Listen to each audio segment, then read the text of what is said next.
Together we will stand and fight. Join the force, we'll rise again. We are one, let the battle begin. Stars align, hear the echoes call, so the echoes will never fall. We strengthen by, we break the chains. Through the shadows, bring all the things. Join the force, we'll rise again.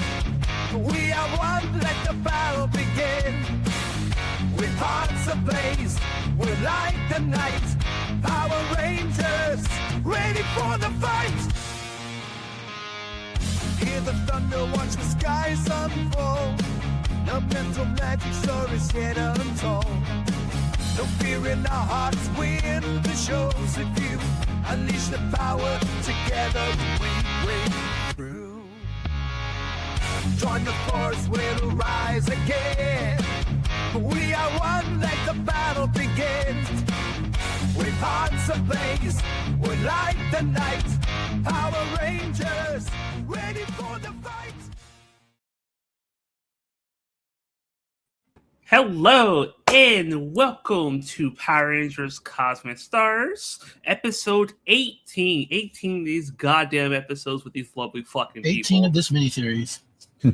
I swear to God. Kelly Micah first.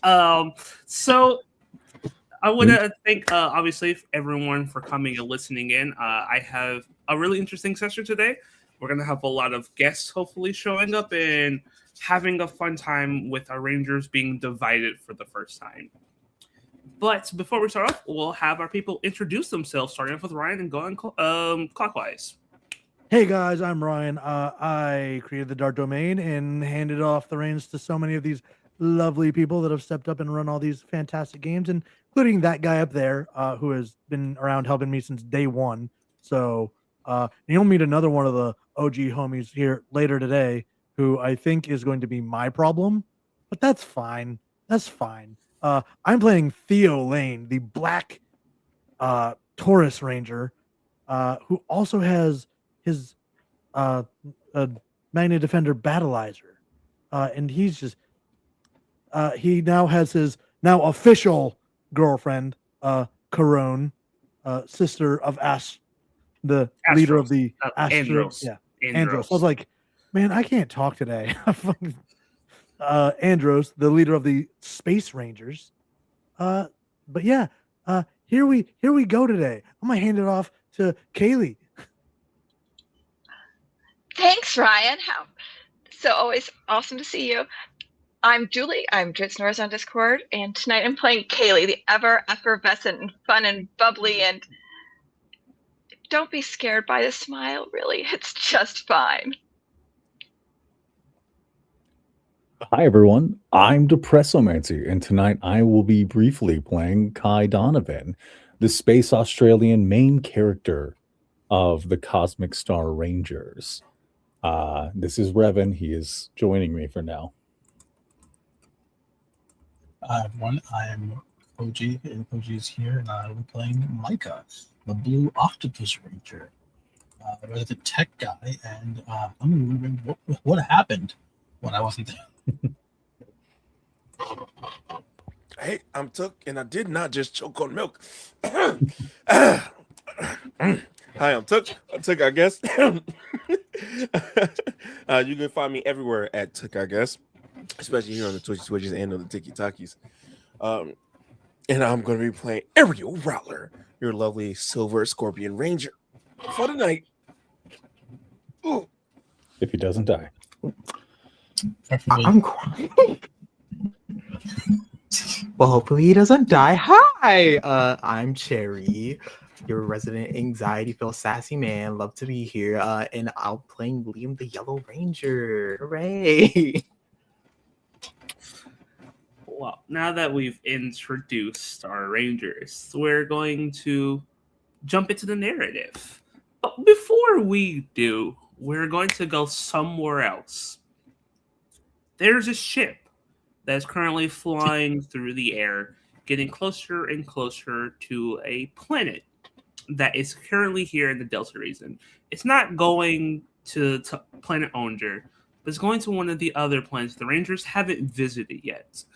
And the person sitting in a cockpit seat is Ariel's brother, with red skin, with this like confident smirk on his face. He says, "I know the Rangers will be coming here next. Now it's time to show my brother who's the better one." And then we'll leave there and then go to the actual Rangers. You guys are about to get to planet Onger. You guys have had some arguments with each other and separated. Micah and Ariel, both of you will start to wake up in the infirmary room. Micah, currently you're getting cuddled by Kaylee as you're slowly waking up. As he comes back to consciousness, his last memory sort of kicks in, and he like jolts up thinking he's still in a fight. But then he realizes that there's no fighting happening. He looks at Kaylee. He's looking over to see if she's okay. When she's next to you, she sleeps kind of hard. She probably didn't even notice. She just kind of squeezes a little tighter. That feels like a good sign to him, because like, okay, if she can sleep, then the fight was handled.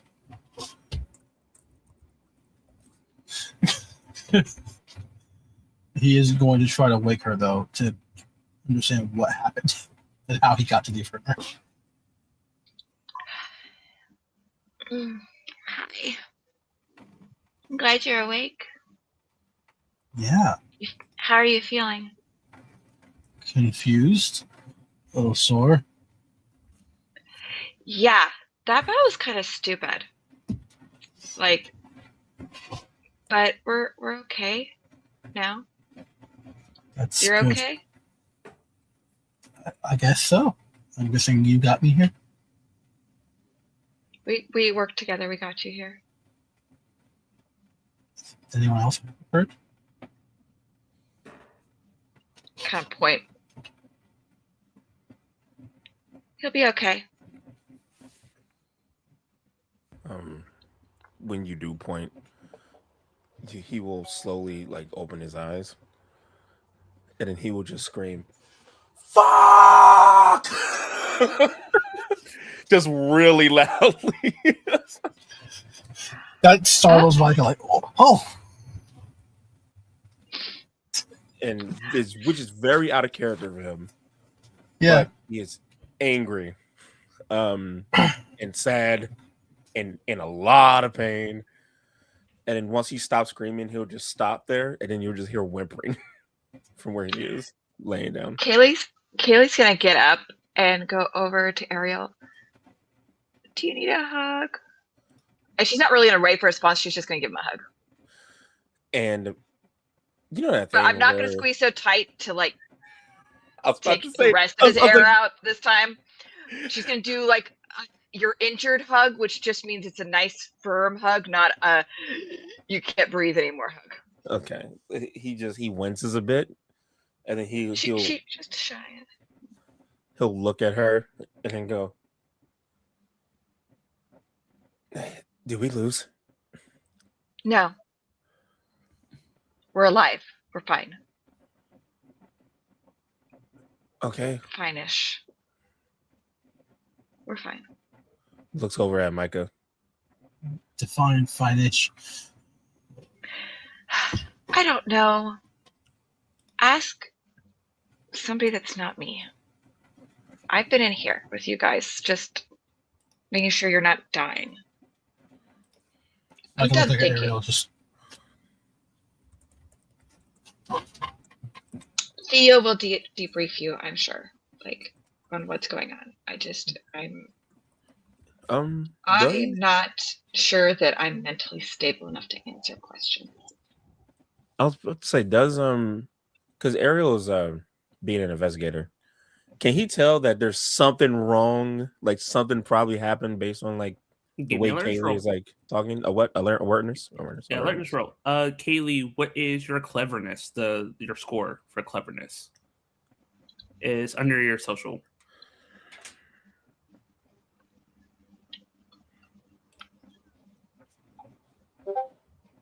Not gonna Yeah, matter. never mind. No. Can't read the room at all. Yeah, you're just so much in pain than no.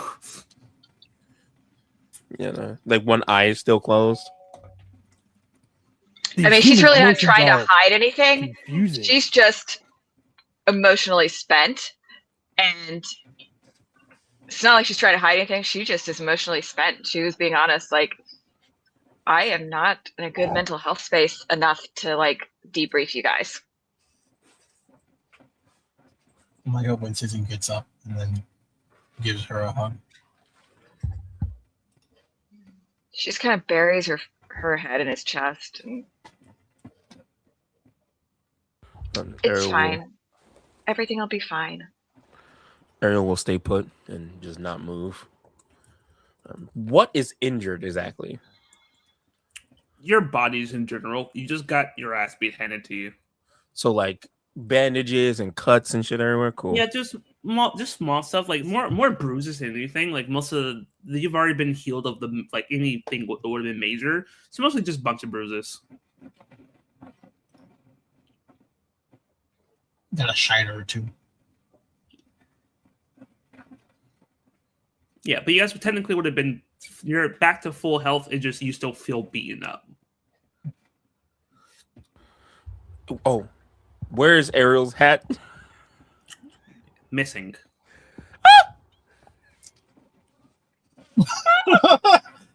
The noise I just made is the exact same noise he made. He's like, oh, Kaylee, where is she? She's safe. Don't Where? I just kind of like scream. Micah is honestly, gonna try. probably I can. It's either the last room you were in or it's in your room. I really don't know because after the battle, I came in here and I've just been hanging out with you guys the whole time. I haven't left. He is up and out of that door. Just Like, since the hat was made with Micah's grid energy, can he summon the hat? Yeah, you could have summoned the hat back. So he summons the hat like, Ariel, wait. And he pulls it back out. he like skids and hit the door. And then he turns and he's like, my baby. He grabs the hat and he put it on and he's like, As long as I'm here, you will never have to go without. appreciate it. Thank you very much. But also, it was pretty bad, wasn't it? So it seems like it. It was not a pleasant experience for anybody. I'm gonna go And see. and Daddy Zordo, he's not been in a great mood. And as you say that, Oh, the no. three of you will get a communication from Zoro saying meet in the bridge. Sorry, meet in the command center. I feel like All we're right, boys. Not you two. Come on, let's go. She's gonna hook both of their arms and walk between them. Okay. We're gonna go over to Liam. Liam, what you been up to for? It's been a couple of hours since everything happened, so you could have gone back to bed if you would like, or you could have stayed with Stratos. What did you want to do? I went to bed. Ty, I'm taking That is fair. an angry nap. There. So you go off to bed, and eventually you'll get woken up by a communication message from Zordo saying meet in the bridge. Or sorry, I keep saying bridge, meet in the command center. He's gonna roll over. He's gonna roll back over like I don't want to. You get a message now.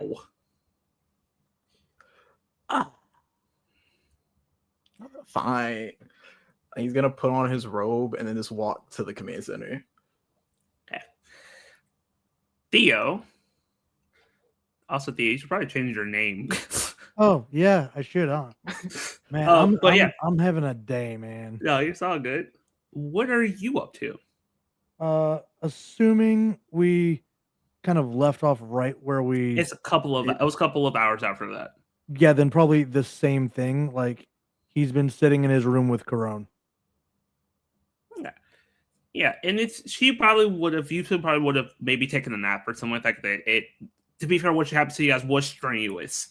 So Yeah, we got hit. yeah, but eventually you will hear a comm come over of Zordo saying, "Come to the command center."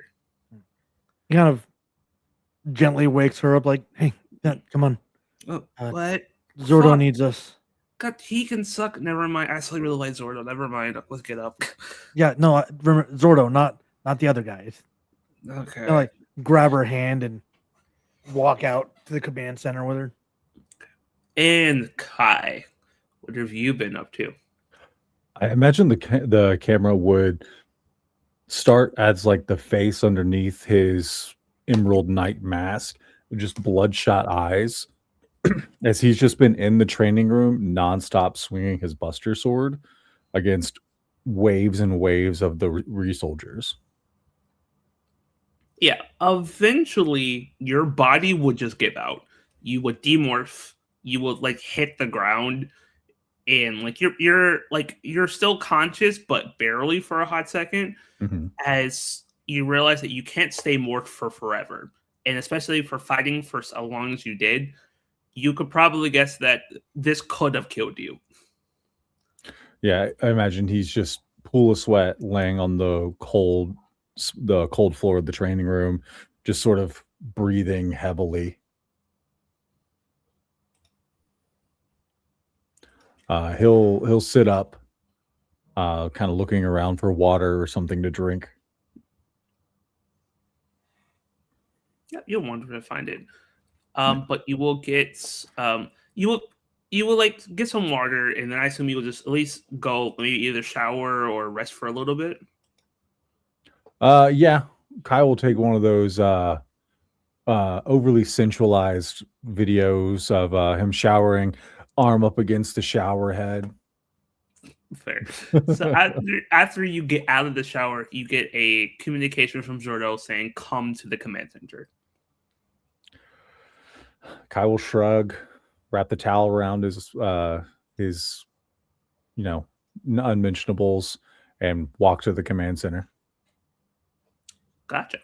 So as all of you walk into the command center, you will see obviously Kai only having a towel on. You will see Liam only having a robe on. You will see Stratos currently doesn't have a bottom half. His legs are just across the room at the moment, and he's sitting on a charging station. Because he did get messed up last episode. Zordo has his arms crossed, and you do not see Ares. Micah almost instinctively runs to Stratos because he sees how damaged he is, and then he sees how angry Zordo looks, and he kind of freezes in place and is confused because he's never seen him mad. To bring you up to speed, Ariel and Micah, when you were knocked out from the attack, we were able to push them back. But Kai here left the station when we needed him the most to gather a new power. Came back, defeated some of the creatures, and had a big head about it. There was a fight with the other rangers, and Kai believes he's the main character and wants to go take the fight directly to the Repulsion Empire without backup or aid. And shout out to our raiders that just came in from the Cat's Meow. Hello, everyone. Meow to you. Kai just sort of blows the little bit of hair he has upwards. He's still pretty much sopping wet.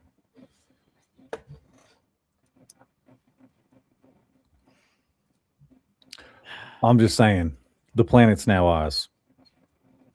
We don't own planets.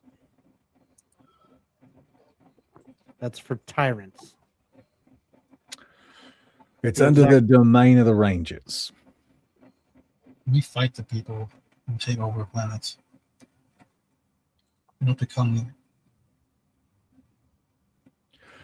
To be fair, there's no one really on that planet save the Dark Star, whatever his name was. And now he's gone. Well, Kai just kind of points at his morpher. Micah, when you look at his morpher looks a tiny bit different. It still looks very similar to your guys's, but it's now like emerald green instead of like everyone's morpher is like silver and black. His is emerald and black. I guess Sarah has more for a moment. Clearly very concerned, like no poker face going, just Kai would just like hold out his morpher towards Micah. You can look. He's in there now. I'm officially the Emerald Knight of Planet Frosteria.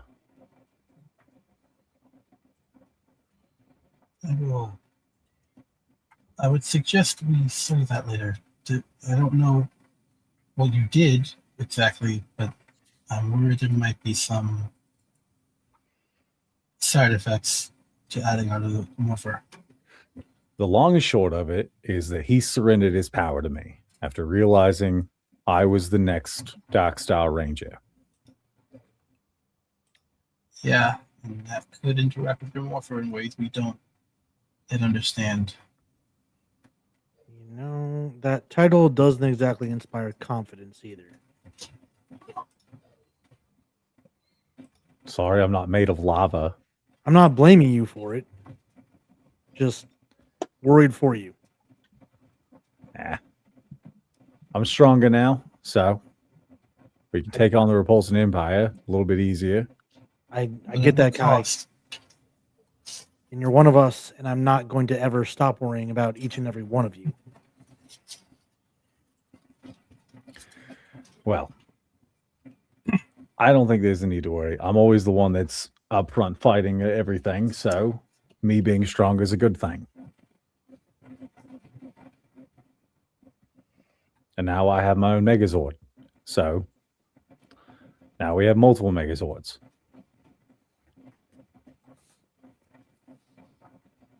I guess that makes 3. So why are we visiting more planets so we can go to the Repulsions now? Because we will lose. 3 Megazords. Yes, and the Repulsions have killed more than that. The Repulsions have defeated 5 different Ranger teams with over 10 Megazords. You're not ready. And we're also not just gathering resources for the fight, helping people. Well, the more people we liberate, the more we shrink their encroaching circle of control, the more allies we have at our back, and the better off we are. Isn't that why we came here? Yeah. I mean, I'm itching for a fight just like you are, Kai, but the people come first. And even if we go and chop the head off the snake, by some miracle, imagine we do it, there's still their generals and soldiers out there hurting people. That's what's important. well then, say we go after the generals then, and then work our way up. You will not be doing that. You'll be doing what I'm telling you to do. We are going to Planet Onger, where there is another Ranger team who are very powerful, much more powerful than the 6 of you. We need them as allies in order to go against the Repulsion Empire. But I spoke to them, and they want to run you all through a test. They have given me rules about the 6 of you. Upon their domain, each kingdom, only one ranger can step upon them. If more than one ranger steps into their domain, the test is automatically failed and they refuse to join the coalition against the Repulsion Empire.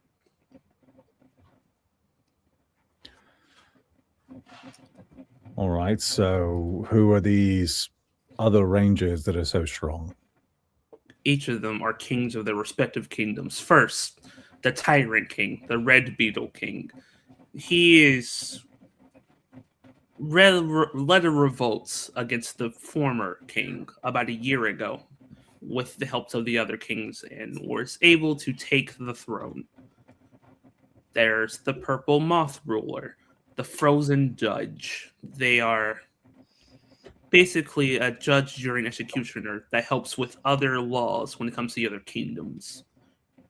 There is the yellow mantis queen, the elegant doctor. She is beautiful and elegant, but she cares more for science, if more for medicine, helping people, and medical practices. There's the blue butterfly ruler, the wise hacker, a rebellious but kind woman who loves to hack and play small jokes. Then there's the red bee ruler, the lord of bounty. He is the king that's known as the schemer. He likes to lie and do other things, but he's also has the biggest crop yield in all of the six kingdoms and helps feed the entire planet. And last but not least, the white spider ruler, the storyteller. He loves to tell stories, but he's also what's called a half bug regard. A bug regard is a different race of bug-like people, and he's half that. So he led his people into stop fighting and stopped a massive war by taking over for his people. Those are the six kings. Okay. Oh. So one each. One each. Well, I guess I'll take the tyrant. Kai will kind of Tech. like blink twice for a second at that. Well, then I guess I'll go for the healer. I'll go for the dragonfly. That seems like somebody you could connect with, Micah. I think that's so. a great choice.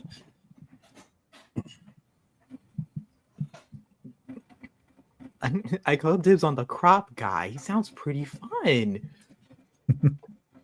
Excited, aren't y'all? Oh my god! And he's gonna like glance over at Kai and be like, give him like the dagger eyes. Cause I'm still mad at him. But it's like, this is gonna be fun, y'all. Come on. Well, You know what? everyone except him, Kai. But you know it's gonna be fun. If you're excited, I'm excited for you. Let's go. Oh my god, I'm ready. Well, that leaves two. I'll go wherever you want me to. I can do the moth queen, if that's okay. Yeah. So that leaves the last one for you, Kaylee. Wherever you need me to go. Zorda, what can you tell us about this planet? Do we need to be morphed to survive again, or? No, it's very similar to Earth. Once I get you guys into atmosphere, you guys can jump into your cosmic jammers that head off to your destination. I will make sure that the coordinates are in your jammer, so all you have to do is really follow where it's telling you. The ship itself is going to be docking in the blue dragonfly ruler's kingdoms because we need to do repairs anyways. Once you have talking to your relative ruler, go ahead and jump back to your cosmic jammer, head back to the ship. I'll give you guys coordinates so you guys can get back to the ship whenever you want. Once you've taken the test, the blue rulers at least allowing you all to go back to the ship, but they don't want you walking around their kingdom. House arrest. Got it. To be fair, we're foreigners to them. They No. just were a war a year ago, so I don't blame them. Just saying. I'm not arguing. It makes sense. And just house arrest. Stay on the ship. Yes, once you've completed your task, come back to the ship as soon as possible. Every king needs to say yes. This is imperative. These kings are honestly very powerful rangers. Probably the most powerful rangers you've met so far. We need them. Okay. All right. Well, better go get ready then. Kyle will just sort of walk out the door. The rest of you guys should probably do the same. Gather up whatever you think you need. Do we have to dress up for this? I don't think so. Should we? I mean, I don't want to be rude. do they have Hygiene is a good customs? idea. Zordo, do they have customs like I how mean, we should dress? I'm fresh. I don't know about Um, everyone else, but That is a good question. I believe they have their own version of customs, but I know at least they at least dress well. At least some of them do. I don't think the Blue King dresses very royally, but I know for sure at least the Black King does. But I'm not really sure about the others, honestly. I think for sure the Yellow Queen for sure does. Okay. What was the description of the Purple Moth Queen again? Like, what is she in charge of or into? She's the judge, jury, and executioner. Yeah, you know what? That was really fun for you to pick that for me. You picked that, not me. Oh fucking shit! Yeah, no, he is gonna go and put on his best investigator suit. I guess in the shower and then put on some casual clothes because he heard that the blue does not dress early. And then he's gonna go to his lab and like he's got like a little utility belt of like various gadgets and the readouts and things like just I think so a bunch of things he thinks he might need for tech-based things. Yeah, I don't think knowing about the Tyrant King, I don't think Theo would dress up if we're given any of that information prior. Yeah.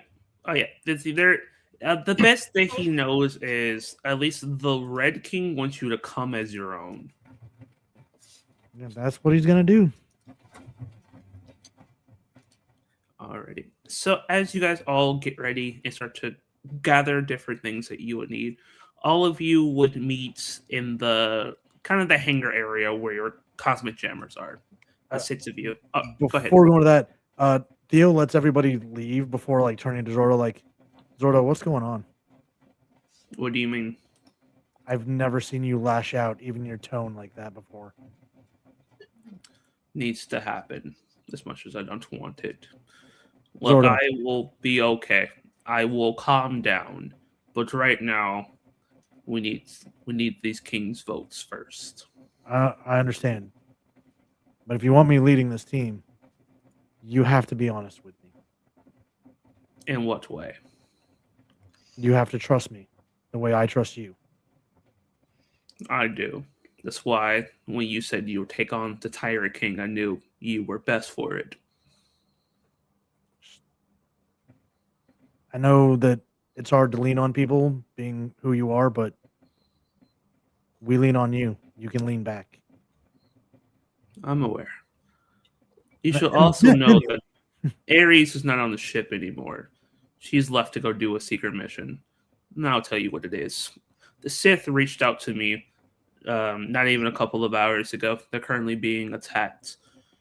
And I was going to have all of us go back to protect Sith, but they said it wasn't that big. They would just need one ranger to help them defend. And Ares is the best when it comes to fighting off an army. Kai's good one-on-one, but if he goes against most people, Kai's going to lose. I'd give him at least a 5-on-1. Bunches of people. Kai's To be good. fair- I think he could do better, but Like I said, Kai's great in 1v1 fights, but when it comes to multiple people, Kai's going to get dogpiled. We'll see about that.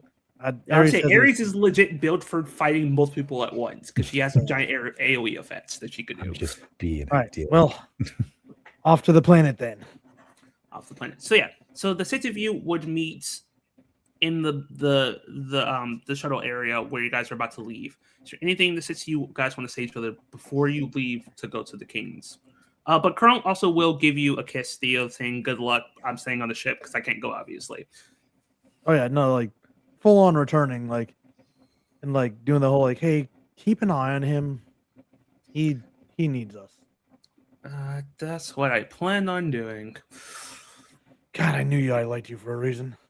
Shut up and go talk to a king. Kaylee's gonna give everybody a hug before they all leave, whether they like it or not. These are her brothers. These are her brothers now.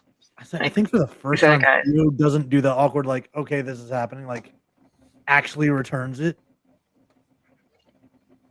When she gets to Kai, she punches him in the shoulder, and then she grabs him by the ear, and she's like, "Listen, you're gonna be fantastic. Just breathe and be calm, and you got this."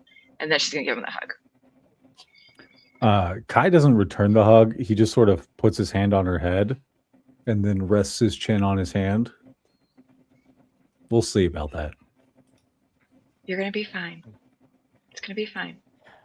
You're all going to do great. I believe in each one of you. And may the power protect you. May the power protect you. Kai just sort of silently gets on his cosmic jammer.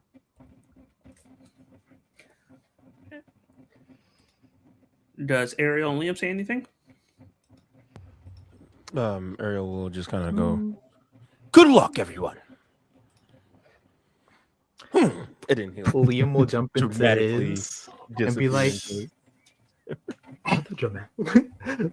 Liam would jump into his chair and be like, "All right, y'all, we'll do great." And he's gonna yell at Kai, "Don't fuck it up." Okay, bye. Oh, Liam. Kai just shakes his head and accelerates and leaves. Kaylee looks at Micah and just tries to put on this brave, happy face and smiles, but inside she's never happy when the two of them aren't together, like especially for this stuff. So Micah does not try to hide his unhappiness. Power protects you.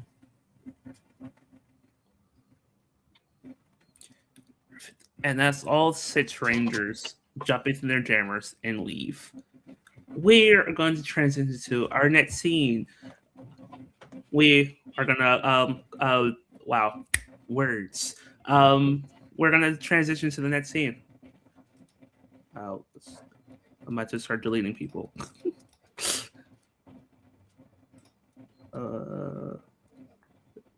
There we go. And then move. And bam. Gabby, are you there? Yes, I am. Perfect.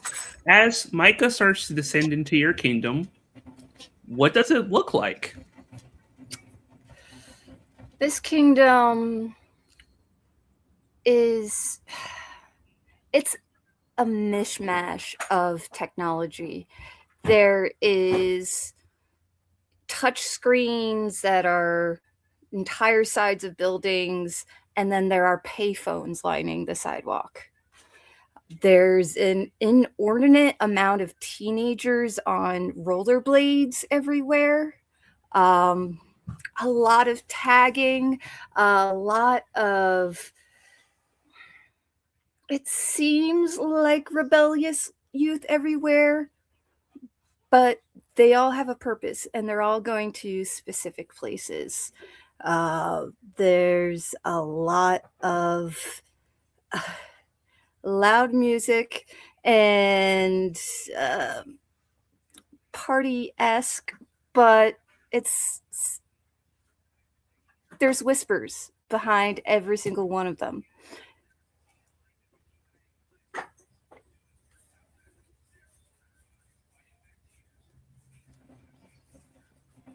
You're muted, but Sorry. And that's Micah's getting to see the kingdom for the first time. What does Micah think of it? it reminds him of some areas on Earth, which he was warned that it was like Earth, but seeing it, he's more homesick than he realized, and it kind of distracts him for a moment. But then he like tries to lock back in and it's like, all right, gotta focus, and he starts like trying to set himself up for what's about to come in ahead, trying to preempt what kind of test this is going to be. Perfect. So as you start to fly into the kingdom itself, you would fly into a port area right next to this massive, cool, like it's not even a castle. It's more like a cool tower. It's almost like, Michael, when you look at it sideways, it looks like a PC tower, but it's a building.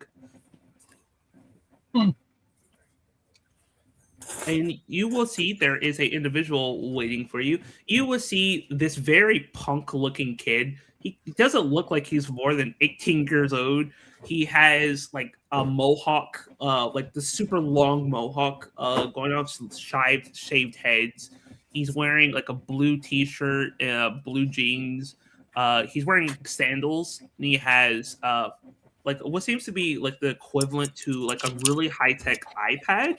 He also has this really big watch on that also looks like it's some kind of tech, and he has on like these big headphones that are only like there's no tie to the headphones. There's just two big pumps on his ears, and he's like kind of nodding his head, be like, "Yo, you must be the ranger, right? No, that's me. What's your name, man?" Micah. Micah. Nice name, Micah. You can call me Tech. He holds out a hand for a shake. He stares at it. What is that supposed to mean? Are you Sorry. Oh, I got you, man. He reaches into like a pocket, pulls out like a what seems to be like a stick of some kind. It looks like gum. It puts in the hand. There you go, man. This is what he meant, but he's not going to. He's in too deep now, so he's like, "Thanks," and he's gonna put it in his pocket. Yeah, if you really want to mellow out, take that. Understood. All right, come on, man. And so he starts to walk you into the building, and you'll see the building inside is even more high tech than it looks like outside. You will see shifting floors. You will see like these cool elevators that look like hypertubes. You will see people are doing like work on like holographic computers, like they're like moving things, like Tony Stark's like holographic table. Everyone has one, and people are doing their own thing. They all either look like a version of punk or like a cyberpunk. You even see people that have like metallic arms or metallic legs or half their heads metallic. So that focus he was trying to have on the way here, it's waning, man. He's seeing all this happening. Like, oh, this is so cool. He's still keeping an eye on Tech to like follow him, but he's just like he's studying everything. He like summons the scouter from like way earlier in the game, starts scanning everything. Oh yeah, and you'll get to one of this cool hyper tubes. These like, do you like wild rides? Let's say yes. Sweet. And he'll get onto the hyper tube. Come on in. He gets in. And he'll hit a button. And then you feel the wildest roller coaster of your life. Like, you're still standing completely still, but it 100% feels like you're on a roller coaster. As this thing is, like, it looks like it teleports, moves, teleport, moves, teleport. And it's insane. And eventually... Sorry. Okay. No, go ahead. Okay. As this happens, Micah is thrown at first. He's not a roller coaster guy.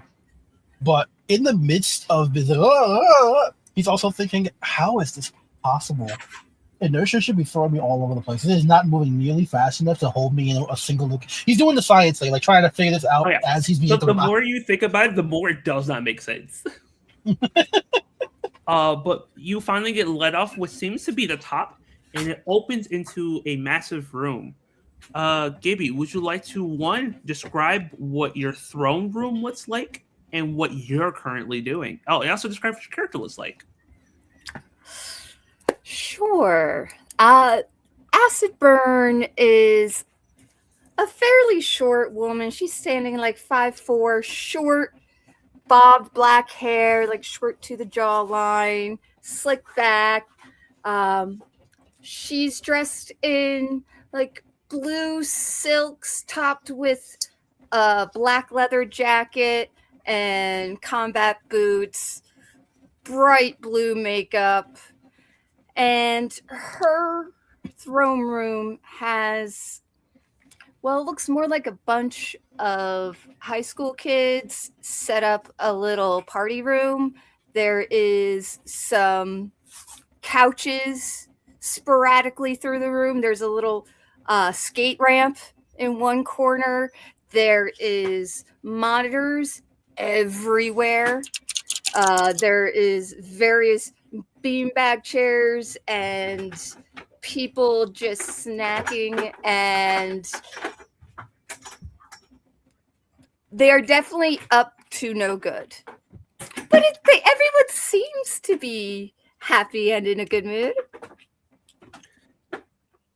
Yeah, and you will see Tech will walk Micah up to Acid Burn. Be like, "Hey, what's up, my queen? I brought the ranger."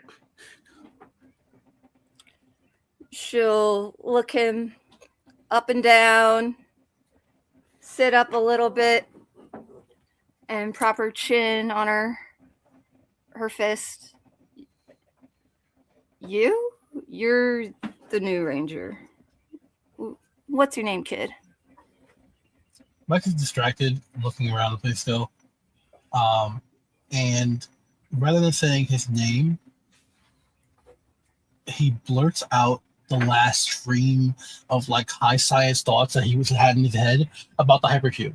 So her introduction to him is him just spouting science nonsense, like in My Hero when Deku was like whispering to himself about hero stuff. That's what Mike is doing right now. And then he goes, "Oh, sorry, Micah. Yeah, Ranger here for tests. That was unlike anything I've done before.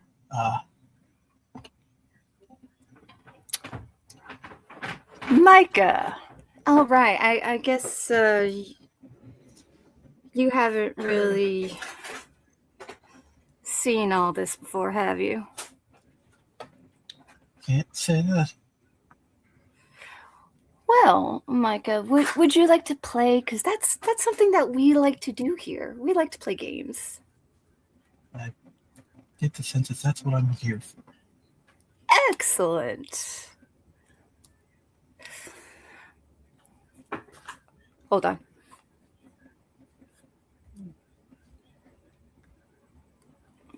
I love that Are you it's done? just straight up hackers. I'm waiting for Matthew Lewis to show up. Are you done, Mia? Or Tabby? Over here? But yeah, Micah, you will definitely see that this person is different to what you thought a ruler would kind of be. Yeah. So that is something interesting to keep in the back here. Is like, oh, this is not what you were probably expecting. No. It makes him feel less nervous, actually. Good. Are you back, Gibby? Yeah, sorry. Kiddo came in. Okay, no problem. But yeah, go ahead and continue, Gibby.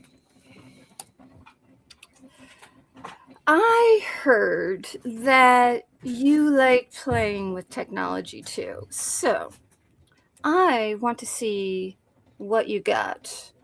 There is a TV show around here called Hack the Planet, and their broadcasters, well, we have a little prank war going on. And tonight, they're putting on a special show. I want to hijack their broadcast. So, I challenge you. Can you beat me in hijacking their broadcast and causing a little mischief?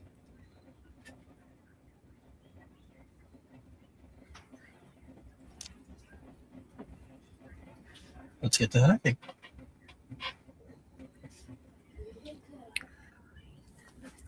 Excellent. Hey, yo, Queen, I got a question for you. Hey, this is Tech talking to you, Acid. Don't you want to give yourself a handicap? I mean, you are the queen for a reason because you out-hacked legit everyone in the kingdom. So I feel like it's kind of unfair. You should probably give yourself a handicap. I suppose that would only be fair. How about you only use one hand? Ooh. Would it be fair, though? Because you never out-hacked me. I'm going to swat you like a fly. Oh, those are flirty words. Would you like me to facilitate the battle, my queen? Absolutely. Let's go. Okay, cool. Hey, yo, Micah. So you will see around the room, there's like, I don't know, 12 different terminals you can use. Find the right terminal. See which one's best for you. Micah did not like that flirty comment. Just like, no. He just shook his head, and he's like, oh, no. And he walks away. Now he's like back on the Titans. Okay, go ahead and fine. give me a technology roll to see which one's the best terminal for you to use. Yes. My first one.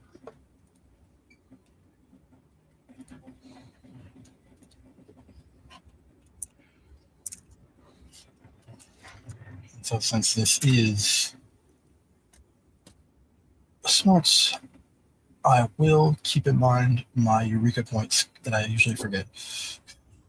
Good idea. You're probably going to need them a couple of times All during this little test. Yeah, I will. To be fair, each ranger will have their own personal story point for the scene.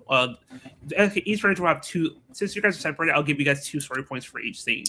So you have 2. Do you want to use one to reroll at least a d20? First, I'm gonna spend one to give myself advantage. So. Okay. Oh, Micah, you did get a reroll, so let's go ahead and reroll it. So without That's using true. your. Okay. Better if you want to keep that. Yeah, I'll let it rock. Alrighty. So you will see that all of the different terminals are very, very similar. All of them have the cool holographic stuff, but some of them seem to be purposely not as good as others. And you're able to at least be like, oh, I don't want to use that one, or that one, because I will lose against her. And you will at least find a couple different ones that are probably good enough. He frowns at the ones that are always like, why would you have purposely unoptimized setups? And then he sits down at the one that's actually good. Perfect. Alrighty, it's time for a hacking battle. And you will see that everyone else in the room gets up and starts to like cheer. And you will see all the other kiosks just disappear as it's just you and Acid Bird in the kind of the middle of the room, like the cool hacker style where you guys are like next to each other.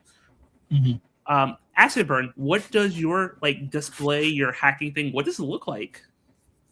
Her display is a mishmash of monitors. You see like the old blue clear Apple monitors with touchscreen monitors, and it's just a whole wall. And she has a pretty standard chair, but one of those ergonomic keyboards, and for some odd reason, joysticks.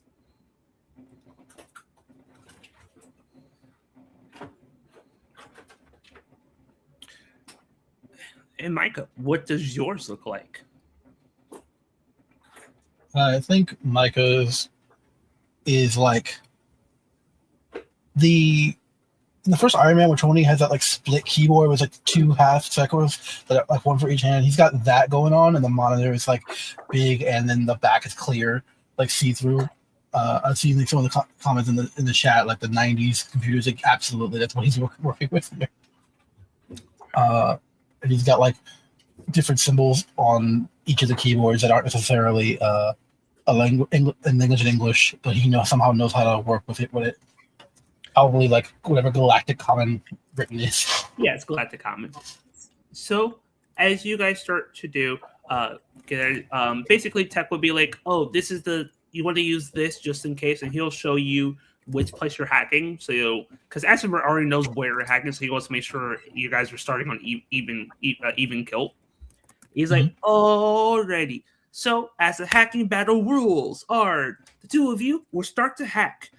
You guys will be able to take control of each other's hack or take control of the system. The person that has control of the system when the airing starts wins the hacking battle. Okay. Did I do okay, Queen? Is that good? You did good. Good job. Okay, thank you. Alrighty. He pulls out another stick of what seems like a gum and throws it in his mouth.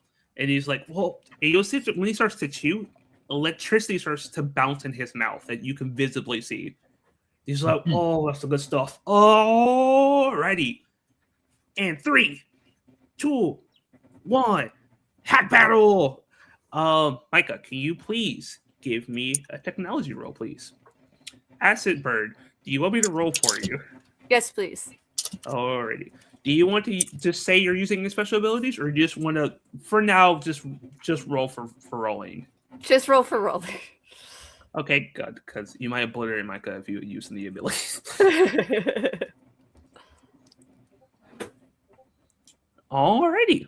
So, at the top of Acid Bird, you will be surprised. Micah gets a big leg up on you. He's already got it into their system, but past the first couple of firewalls, while you're still slowly going behind some of them. You're still getting through them, but Micah's going at a faster speed than you currently are. And that is the first round. Any trash talk or play talk you guys want to say to each other? You better leave before you're expunged. Micah is unfortunately a boring banter combatant. Now that he's started the hacking, he's just locked in. You can just see his hands are a flurry.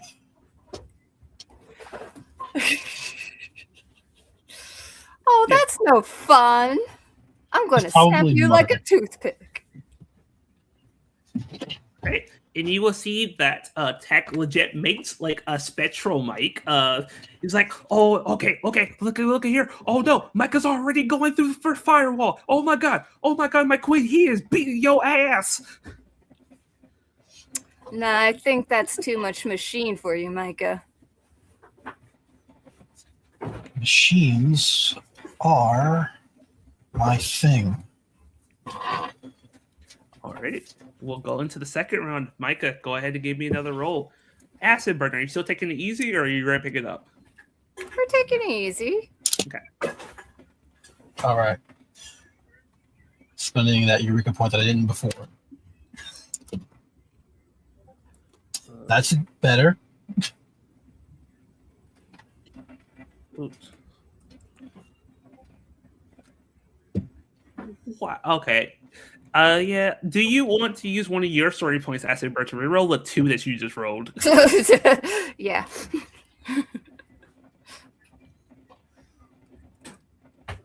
Okay. So as you guys, Michael, you got to reroll if you want to use it, or just keep it for the next roll, because that's actually a pretty good roll. I'm gonna keep it for the next roll. Okay. So as you guys start to continue again, now you guys are just deadlocked with each other. It's like a perfect, like you guys are like matching now perfectly. Oh wait, actually, never mind. Acid Bird's now getting ahead of you because she did crit on her roll. So she has now caught up to you and slightly passed you. Now we're gonna get into the fucking roll. Not the actual fucking roll. God, it's just you guys can choose to either bolster your own self so you don't get fucked with, or you could fuck with the other person. Micah is going to win this fully fair and square. He is not going to mess her up. He's just trying to win on his own merit. Okay, give me another technology. Yeah, give me another technology roll. Acid Burn. Are you going to mess with him or just defend yourself? I'm gonna spend my reroll. I'm just going to do it straight for now. Straight. Okay. And Micah said this is a test. Once again, are you going full tilt or just still vibes? Still vibes. One-handed. We chilling. Oh my god. Okay. Yeah, We're having fun. Micah, she's starting to now lap you in what she's doing. It was very obvious in the beginning that she was holding back for some reason, but now she's starting to at least take it a little bit more seriously. It is now almost into their system. at this point. They only need maybe a couple more seconds before they're in the system and start doing what they want to do. Ooh, Like I it's like- hope you don't. I hope you don't screw like you type. Micah is in his head just, I don't need to get there first. I just need to be there when the broadcast starts. Alrighty, Micah, give me another technology roll, please. The suspense of the thing loading. Oh, there we go. All right. Since I got that reroll before, I still have 1 Eureka point. Better than the first roll. Alrighty. So you will see that Acid Burn has got it into the system first, but you're right there, right behind her. As you're both in the system together. And now it's a fight to get each other out because you're both there. And you'll see the broadcast is coming on in the next minute. So you guys have a minute of fighting each other to get full control of what this broadcast is going to be. Acid Bird's going to smirk. You have tread on my domain, and now you must suffer. Let's see. Like he just sort of smiles because win or lose at this point, he's kind of in his zone. Things felt weird on the ship, but now that he's here doing this, that kind of feels far away, and he's just like, this feels right. This makes sense to me. So, question for Acid Burn: are you going full tilt now, or are you still taking it easy? She's going to give him a jab, a real jab. Oh, so she's not going to go full tilt, but she's going to go up a little bit. Yeah. Give him a poke. Give him a poke. I was given advantage. Yep. Go ahead and roll just d20. Yep. And you have a free And a reroll. reroll for later. All right, let's reroll the d20. That is not better. I will take the 20 I got. The dirty. Yeah, that's fair. Now let me roll for the little jab. Depresso in the Okay, chat that's a jab. Phew.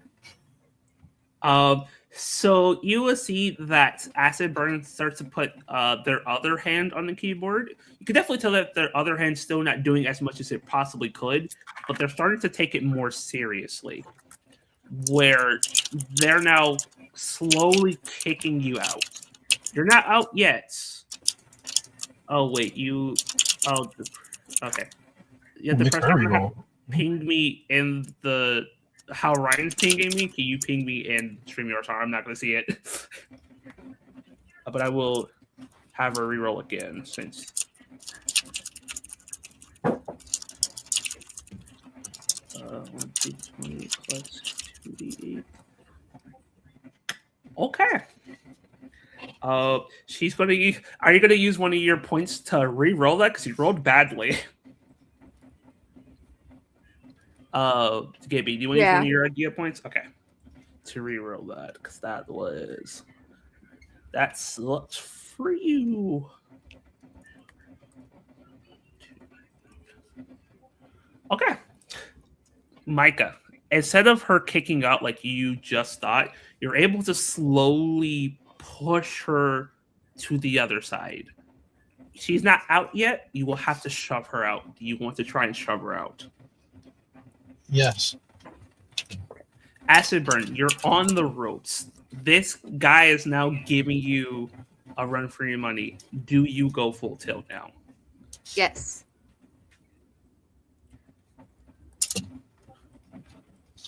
I'm going to use my reroll.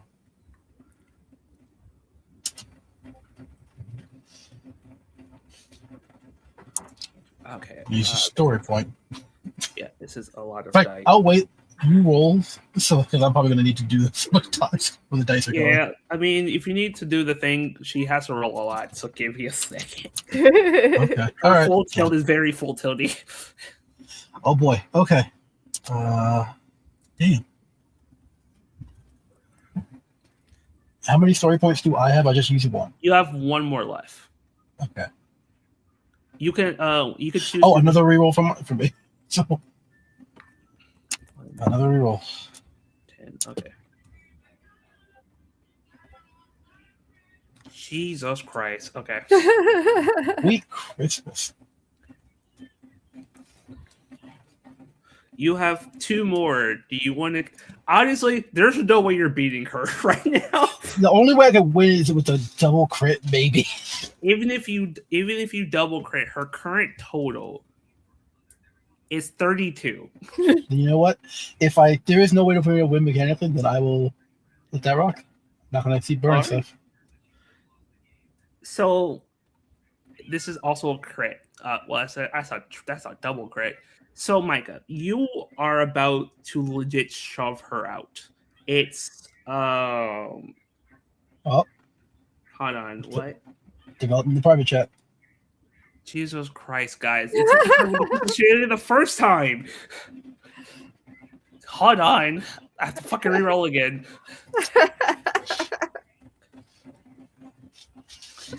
No, I'm just putting it all together. Fuck this shit. I will just do the math in my head. The audience giving me energy like a spirit bomb right now. Yep. 1d12 plus 1d10 plus. I'm just gonna do the d since I ain't doing the other shit. Okay, so yeah, she still obliterated you. That was worse.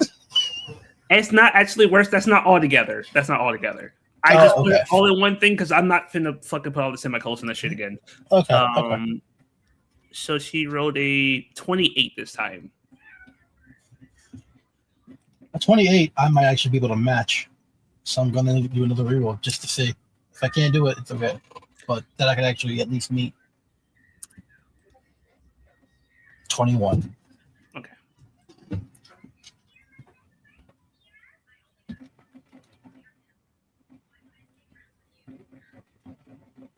Oh, interesting. Okay. Alrighty. So acid burn. You throw out Micah. But the one thing you realize when throwing him out is no one's ever gotten you this close. You haven't lost a single hacking battle in your life. But this kid, who you've just met 10 minutes ago, legit almost beat you.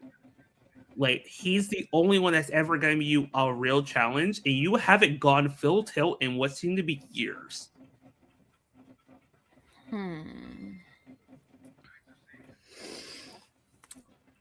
Micah get kicked out. He sits there and he just drops his hands. And then realizing he lost, he like puts his head in his hands like, what's going on? I need to do this. Mess with the best, die like the rest. But you put up a good fight, kid. I'm impressed. You almost gave up. I thought you were going to give up. Never. Not with the stakes that were right. And if you guys agree to help us, then you'll see that firsthand. I may have lost your trial, but you're a ranger. That has to mean something. Exactly. And we're fighting for something much more important than hacking broadcasts.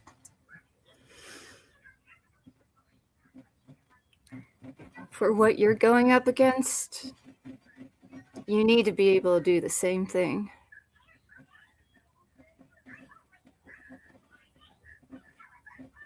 But I might help you.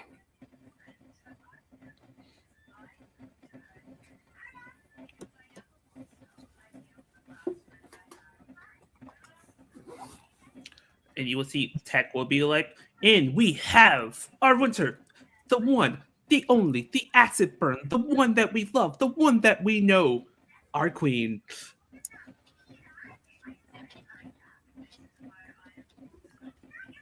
And then once he's done announcing, the mic goes away and the electricity is about stopped, and he goes back to his console. So, Queen, did he pass? I'm confused.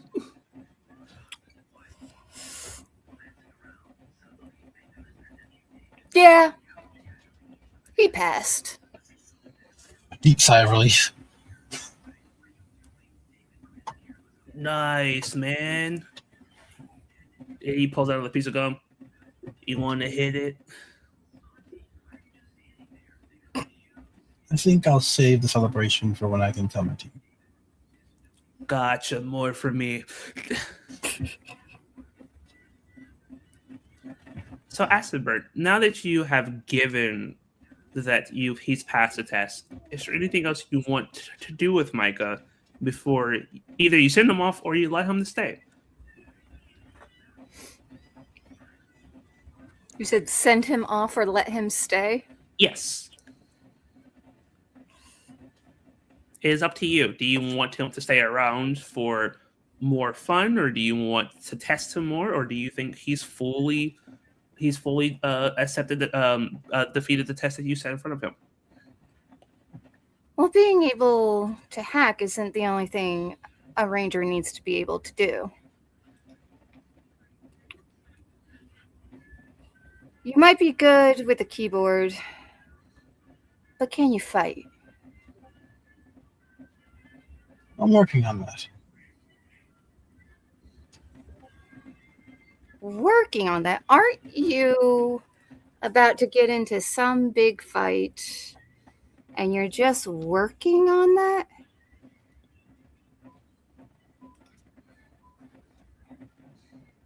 Yeah. And I'm going to fight anyway.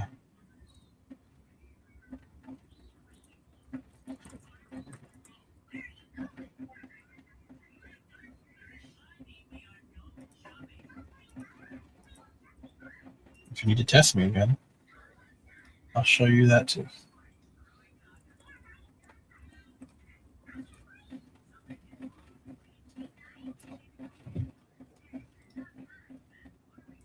I think Micah is going to be a bit uncharacteristically bold. Can you morph? 100%. Want to morph? Yes. Go for it. So since I'm solo morphing, do I say the full phrase on my own? That is up to you. Like, when you guys are Okay. alone, you can say the full things if you want to, or if you just want to say your independent thing. Up to you. It's a Power Rangers game. Of course I'm going to do that. Yeah, so go for it. Stars align, Cosmic Zodiacs, Pisces, Blue Octopus, Ranger. Perfect. And as you morph, you will get a story point back. So you have another one. And Acidbird, in front of you, you will see now the visage of the blue Cosmic Star Ranger in front of you. Huh. Not bad. She's going to pull a blue broadsword, prop it up on her shoulder. Royal armament. Let's go. And as she says that, she flicks the lever on the broadsword, and you will start to see like this glass come over her body, and then you will see this blue dragonfly almost looking Zord fly in and slam into her, as you will now see a blue ranger in front of yourself. And I have the picture. Did I put it in the rock? Yeah, there it is. Just think of it more feminine than the male version. I couldn't find a good feminine version of it. Micah's going to summon Power Lance and the shield. And for the sake of brevity, we're going to do a one and done. Micah, you're going to roll. She's not going to roll because she's going to destroy you if she does. So you're just rolling to see how well you do against her. Okay. Roll the Power Lance, which is finesse. So it's a power weapon, so I can do specialization. Which I will need it, I'm sure, to even land a hit that warrants a reaction. Mm-hmm. Yep. Oh, Oh, you something wrong. put an accidental S in there somewhere. Yeah, I see it. Okay. Oh, okay. So a 13 or a 14. What do you got? I think you got like 2 rerolls and 1 story point. I'll use the rerolls. I gotta use the power given to me by the audience. Let's Oh, that's see. way better. Yeah. 22. Okay. Acid burn. How do you fight? Like, what is the style of fighting that you do, and are you just trying to see what this person's got, or are you pushing them to the limits? What is Acid Burn's deal when it comes to fighting? Acid Burn is sneaky. She is more pop up behind you, knock your knees out, blade to the throat type. It is aggressive, but more know your place, but you can get stronger. Okay. Micah, can you run me just another D20 real quick, please? You got it. Okay. A 9. So as Acid Burn is pushing you, you're starting to at least catch some of her strikes. You can't catch all of them because it's really obvious that she's way more skilled than what she shows. Like, she's kind of sometimes nonchalant when she's not a ranger, but when she becomes the Dragonfly Blue Ranger, she's a monster on the battlefield. And something you're slowly starting to realize is you have a lot of work to do. That's not a bad thing, but you're starting to understand that she's the hacker of the group, which means she's this strong because she got herself to be this strong, which means in time, you can be this strong. There is a bar that you can now start to imagine in your head of this is what I can be. This is what I will be. Because it's very clear that Acid Burn is not taking it easy on you. But she's also teaching you as she fights you.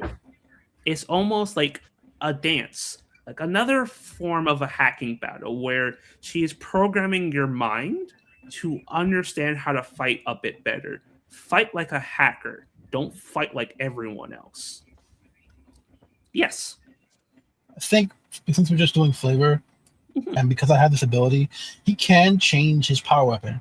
So I think as he clocks this and starts to lessen, mid-swing, he will change the power lance into a sword similar to hers and like start dealing back what he's learning from her.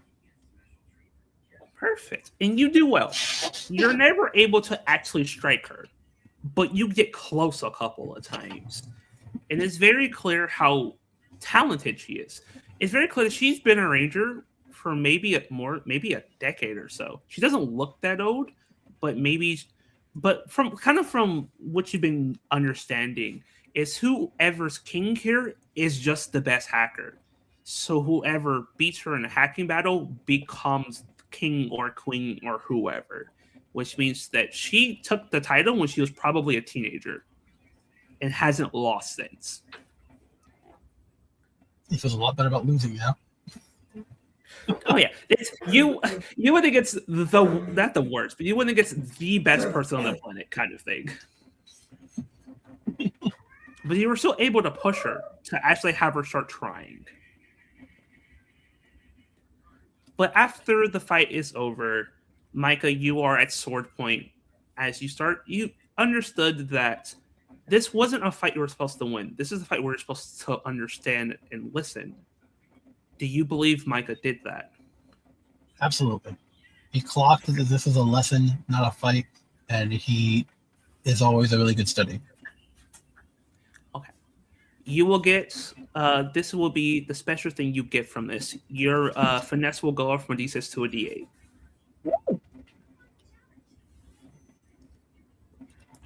And Acid Burn, you will hold them at sword point, and you know the fight's over by now. You've taught them what you can. Now, what do you say to Micah after? You might not be the best, but we can get you there. Just not better than me. Give me And she'll time. lower the sword.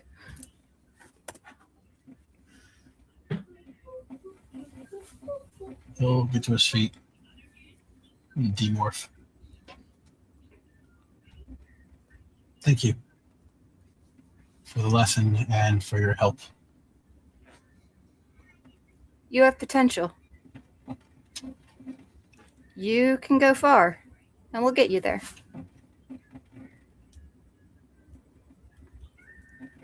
He nods, and if she's not going to do anything to stop him, he's going to get ready to head out feeling a lot better than he came in. Any last words for Micah, Acid? Keep your head about you. This isn't going to be an easy battle for you, but don't count yourself out. You got more strength than you realize. I don't think he responds, but as he walks out, he does hold his head a little higher. Perfect. And then we will leave from them. And we'll jump over to the next scene. But before we do, we want to please thank Gibby for coming and being the dragonfly queen that she is. Gibby, any last words you want to say to stream before you get yeeted off into non-existence? Thanks for having me. Always happy to come participate. Love y'all. Bye. Bye. And then we will jump over into our next scene. As Ariel jumps into his cosmic jammer, you start to fly over to the North Pole of the planet, and you feel cold already flying through space. Luckily, the cosmic jammer has a heating function, so you're not freezing. But you're going into the coldest part of the planet. But before we focus on you, Crow, what does your kingdom look like?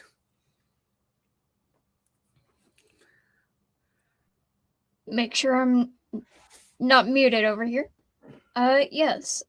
My kingdom, while being covered in ice and snow, there are some evergreen trees for just a little bit of greenery. And the houses and buildings are a mix of wood and stone.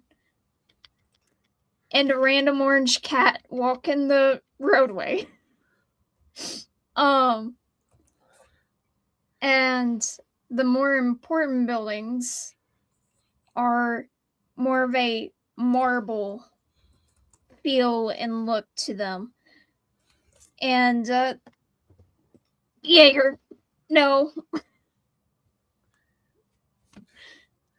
Main struggle is, can I describe this while Jaeger is being chaos? Okay. There are a few other buildings that are made entirely of ice. But sort of the, maybe not biggest, but the most grand building has sort of a castle look mixed with judicial dressings and stylistically. Words, what are they? I don't think anybody knows.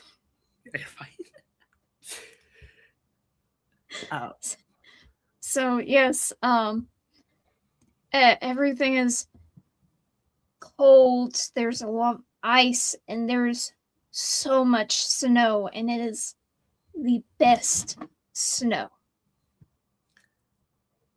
And that's her kingdom. So Ariel, as you start to land in the biggest of the buildings, you get a coat on because you don't want to freeze to death. And as you get out your jammer, there is a lady that you'll see. The lady herself, she looks to be like around like 6 foot-ish, so she's really, really tall. She has white hair. She has an eye patch on her right eye. She's wearing almost like a butler's uniform.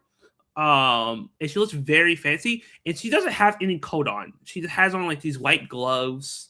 And the eye you can see is straight jet white. Ariel is not the type of alien dog that likes the winter. So his fur is like puffed out. So when he gets out, he is like a little 2 times bigger than normal. He has the hat on and he has his jacket and he's like, he's like, hello. Yeah, you'll see that she will give a bow, and when she gives a bow, she, like I said, she's not wearing a coat. She should be freezing, but she seems totally fine. Hello, my name is Miss Amberville, or you can just call me Miss Amber for short. I am sent here to grab you. It's a pleasure to hold on. Give me 5 seconds. It's a pleasure to meet you. Oh. It seems like you're freezing. Let me get you inside, and we'll start to lead you into the manor itself. And when you walk in, it's a lot warmer now, and you're not freezing anymore. And as soon as that happens, he like does that. You know how dogs do that stretch when they like they get into somewhere warm. He goes, oh, all right. Thank you very much, Miss Amber. You are most welcome. May I get your name, please? Oh, me. And then I feel like the camera will change to like a noir scene as he puts his hands in his pocket. And he goes, I am the illustrious Ranger Detective, Ariel Rowler. I see. She just starts turning around and walking away. Please follow. He's still pausing. Yep. And he's gonna follow us. So as you follow, you start to see that there's a lot of people walking around and working. They're all wearing different of clothes, but most of them are black and mute. You will see a lot of people, they look gruff. Like a lot of these people look gruff. A lot of them either have like scars on their faces, or they honestly all of them just look like criminals. Every single person you see looks like a criminal. But they all dress nice, but they all definitely look like they've had a criminal life. Ariel is like narrating. He's just walking through and he's like, the detective walks through a crowd of beautiful criminals. But you'll see Amber will stop and pause. We are no longer criminals. We used to be in one point in life, but we are now reformed. Apologies. Correction. I am walking through the hallway of reformed individuals. She'll like, there you go. It starts to continue to walk away. Ariel Rowler. And as you walk through, you'll start to get onto now the second level. As you see a fuck ton you'll see a hallway through a fuck ton of cages, and people are in those cages. The cages actually look really nice inside. There's a bed. There's a little dresser area for clothes and stuff like that. You don't see any restroom, but you do see that people are able to leave their cell to go to an actual restroom and come back. But all the cells look actually really nice. Ariel's like, these motherfuckers got a desk? just looking at one of the rooms. Like he has dropped the accent and everything. He's like, what the fuck? Criminal? Man, not for bad for our criminals. And does your criminals have less than this? Well, my planning is a bit harsh on our criminals because a lot of them are murderers. So, oh yes, you are from the SPD area, correct? Correct. You use containment cards to control your criminals, correct? Correct. I see. And she just keeps walking. And then he's like looking, and I don't know why in my head he just kind of look and just see someone with a waterbed, and he's like, why? Yeah, you will see One of them kind of walk out. This guy looks like he's in his 50s. He definitely looks like the criminal. Like he's been stealing legit all his life. And he's like, "Oh, you're a dog person. Dope." And he starts walking past you. Well, thank you. I like it here. He's going to start now walking with confidence. And as you will get to the final room, it will open into a throne room. Crow, would you like to describe what your throne room looks like, and what do you look like as you sit upon your throne? The throne room looks very much like a bit of a courtroom, but slightly moved around a little bit. Since there is the jury is the queen herself, there is no jury box. However, there is a place where the criminal stands, and defendants and all that, they all stand right in front of her. And you would be walking through basically the audience seating. And her throne, it's actually not too lavish. Like, it's just lavish enough you're like, this person's important and I should listen. Gotcha. And right in front of the throne, probably about 5 feet away, stands a podium. And on that podium is this silver crystalline scale. And there's this moth where the wings kind of sort of support, or would support, the balance, the little scale plates. And the antenna kind of drift up and above. I hope I'm describing this right. Words are hard. And behind that, on the throne, sits a woman who stands at about 5'8". Her hair dark black. I'm trying to find the artwork I did for this character. That's not the right folder. It did not open to the correct folder. Okay, there we go. She stands at about 5'8". Her hair is dark, almost black, save for some strands in a braid that go across her head, kind of like a tiara. Some of those strands are silver and purple. And she wears almost a militaristic style coat that's purple, and it's got a sash around the waist.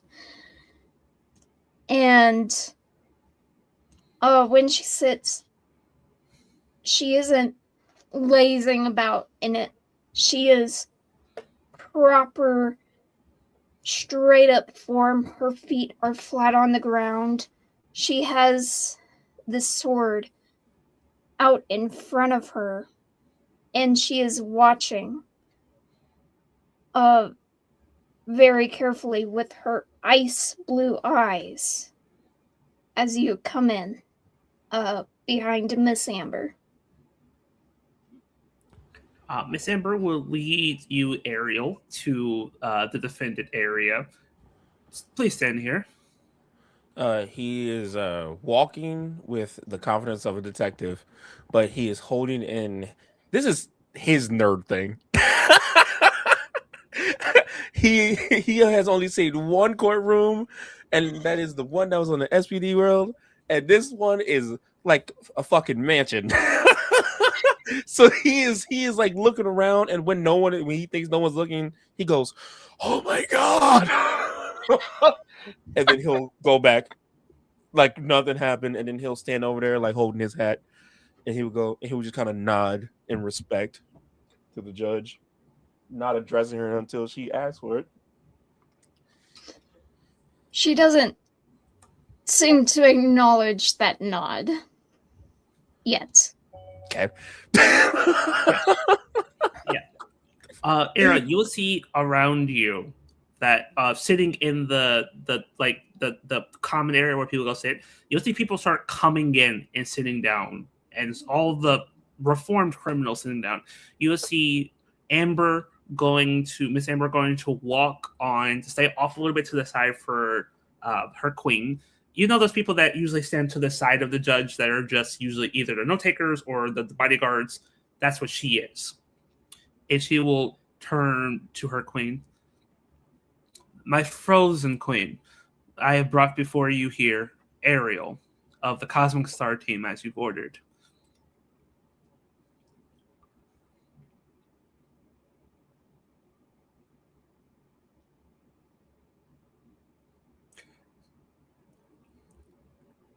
Well, that was the worst time.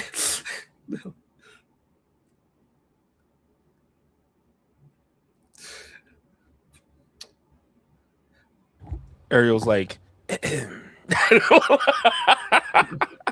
it's just quiet. He's like,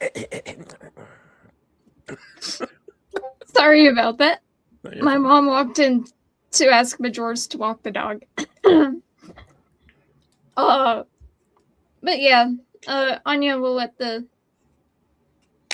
silence kind of build tension for a little bit before she goes, then let this ranger, Ariel Rowler, step forward.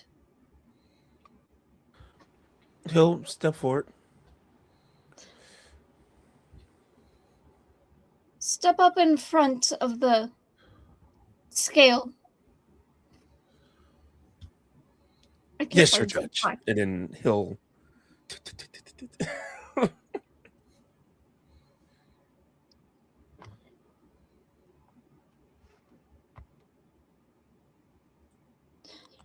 I see you came well dressed for the occasion. Thank you. I had to put on my best foot forward. I don't know that I said that right. Anyway. You did, but for some reason it did feel weird. Didn't it? Yeah. It felt weird. You said it right, but it felt so weird. I was like, okay. It felt so weird.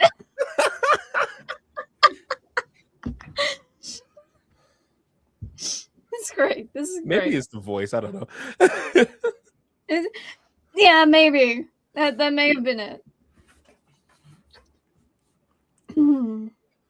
Well then. Would you like for me to explain your test that I have laid out for you? Please. This scale right in front of you shall move based on how you answer my 6 questions.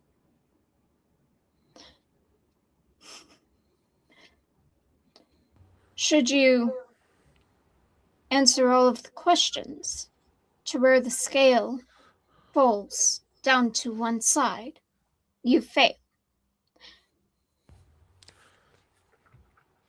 Keep it balanced to the end, you pass. Okay.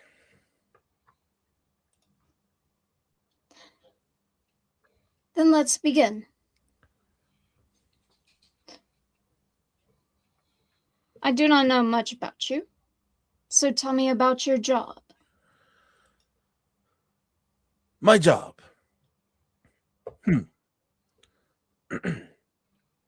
Well, it changed quite a bit. I used to be an SPD detective. I was in charge of catching leads on criminals doing wrong on our world.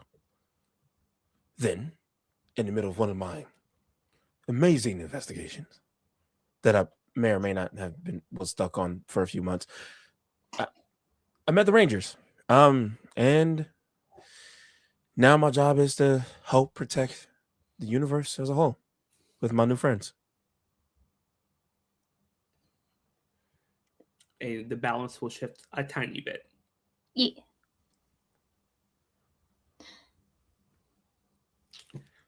So you're a ranger now. How do you take that responsibility? Honestly, a little bit for granted at first because I was a fan. Then I learned that this is very important. What we are doing is very important.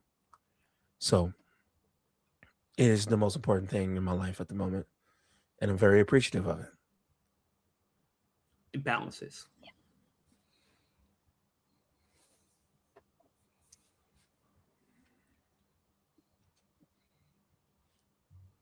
Tell me, how do your previous experiences help you with your current problems, questions, mysteries, and everything?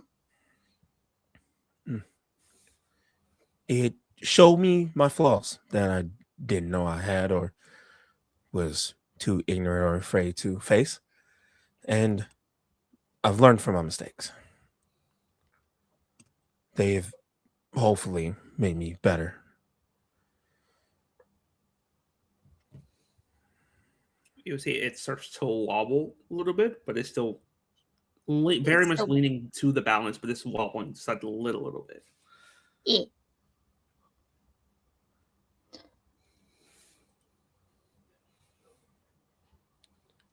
Trying to think. So that's 3. I clearly didn't write any questions down. I would have It's- never known if you didn't say it.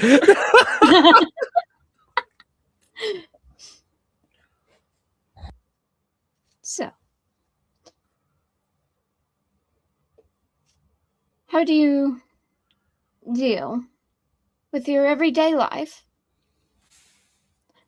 and your responsibilities? And then, God damn it, Ariel, fuck. He will think about it and then immediately pose.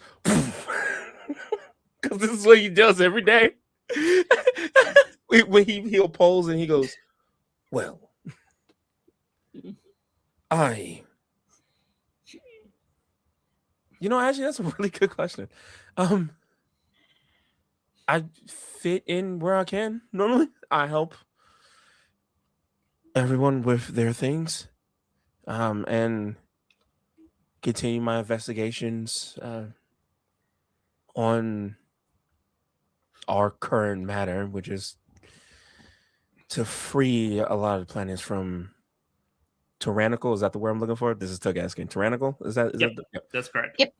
Tyrannical reign of the Re-Empire. So I put my best foot forward and do my best as I can. Starts to slightly shift. I've dealt with tyranny before. And for my team, I have often been a pillar of being steady amongst the chaos. Do you know how best to be a pillar for your own team?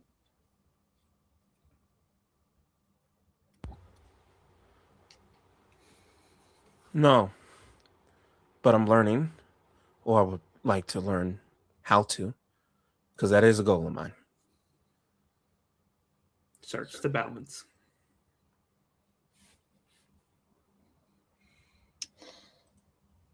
Then, last question. when you do learn, and you will, and you find your own way to be a pillar of steadiness and consistentness, how would you view that role for you to take on? He will pose again, but this time just like a normal pose with his hat. And he will say in a very serious tone, "As the right role." Oh, God damn it, that milk came back. Sorry. Oh God. Oh, what the fuck is going on with today? Sorry. In a serious tone, he will say, "The right role for me. I know that someone has to do it. And I am going to be the one to do it."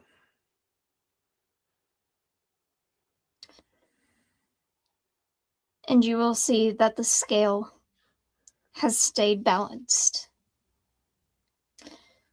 in which Anya smiles, just ever so slightly. And I she got her gives to a nod. smile. Oh my God. Yeah. You gotta smile from Anya. Not everyone does that. And she will stand up. And she will say, "You have answered all 3 of my questions and kept the scale balanced. Do you feel that you have learned anything? And Or do he'll you look feel that you could still learn some more?" he'll look at, because I don't know why, but even though you described her as 5'8", that sounds like a bunch of bullshit. In my head, she's huge. So everyone's just gonna look up at her, and because he can't help it. "I would love to learn more, but this was eye-opening." Then follow me. For now, your next lesson will take place in a fight. And And Anya is actually going to lead him back outside and to a frozen lake where God, the ice is super thick. God damn it. Ariel, Ariel was so excited. And he even did that fist pump thing when her back was turned. He's like, yes. And then they get back to that outside the door to go outside. And he's like, oh. You will see as you get sad, you look to the left, you will see that Miss Amber has already brought you a big coat. Here you go. You are an angel. I don't know what that means, but thank you. It's a compliment. Thank you. He'll take it and then he will zip. And I mean, he will zip it up to where his mouth is. And he's like, oh. And then he will follow her out. And as you follow her out and you walk onto this ice, you thought it would be slippery, but it's almost the opposite. It's not sticky, but it feels like solid ground. It's not slick whatsoever, and that's very weird to you. Well, your powers are great. Obviously. Well, I do what I can. If you don't mind, before we do anything, can I ask a question? Of course. I have asked you 6. I expect to know less. What, when your friends were fighting, what did you do about that?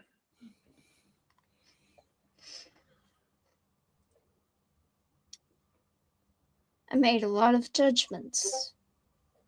I made a lot of observations. And I stayed there for those who earned my trust and my sword. I do not agree with tyrants. For here, I am judge, jury, and executioner, not in just my kingdom, but for all.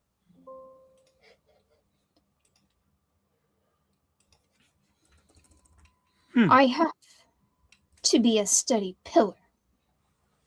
Otherwise, everything would crumble, like the snow beneath our feet. It's a delicate balance that took me a little too long to learn. But I learned it in the end. At this point, he has given her the look of, please take me under your under your wing, my liege. like he is looking at her like, holy shit, she's so cool. he can't help but make the pose of like, oh, just like listening to this. He's like, you almost got a tear that freezes a little bit. He's like, oh, I made a great choice coming here.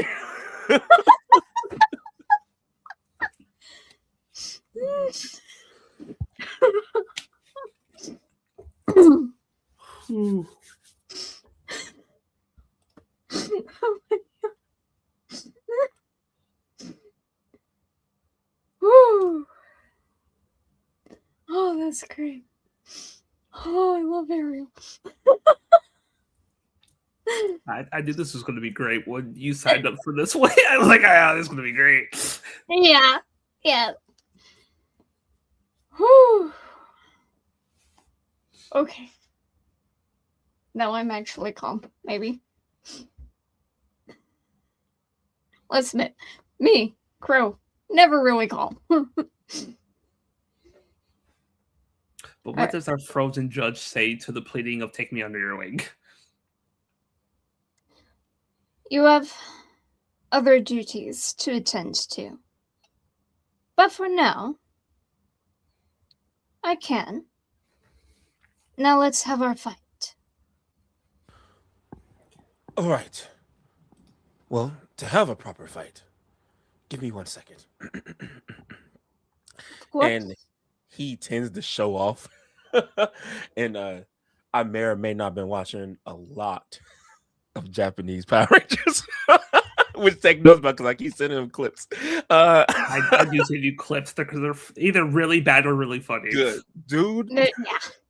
I love Super Sentai. So he has figured out that he doesn't have to just do it always in one way to morph.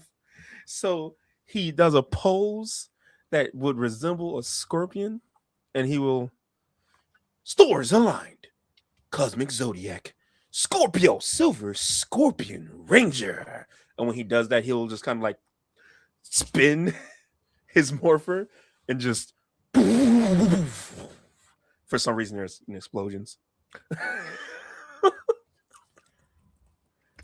Brilliant. My judge, may we throw down?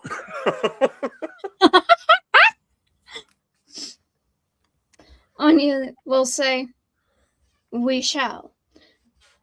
And she holds her sword in an ice pick grip. And she pulls and flips a few things on the hilt. And then goes, royal armament. In Ariel, you will see kind of the coolest thing happen in your point of view.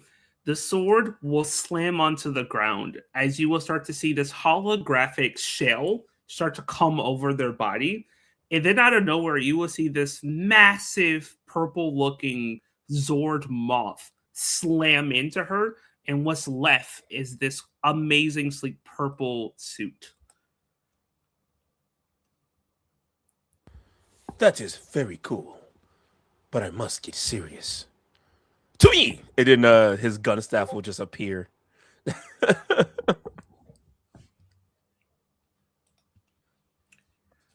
All right, perfect. Eesh. So, actually, this time I want you both to roll me initiative. Oh, snap. Yeah. I don't like that. Why do you get so fucking excited? Huh? Because Crow made It's like their it's sheet. cool things.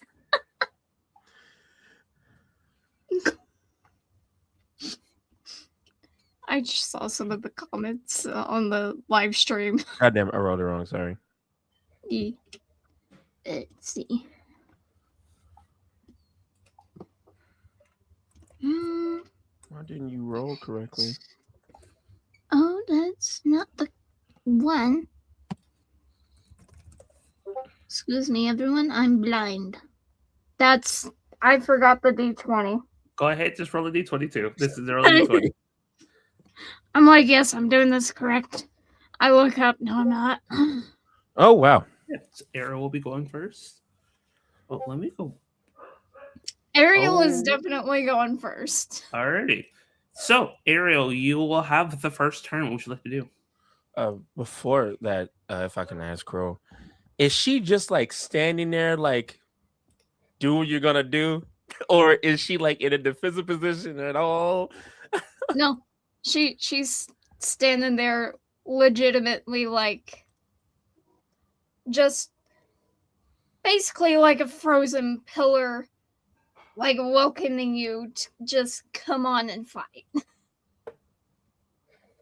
He will look and then go, and also this is Teko's fault.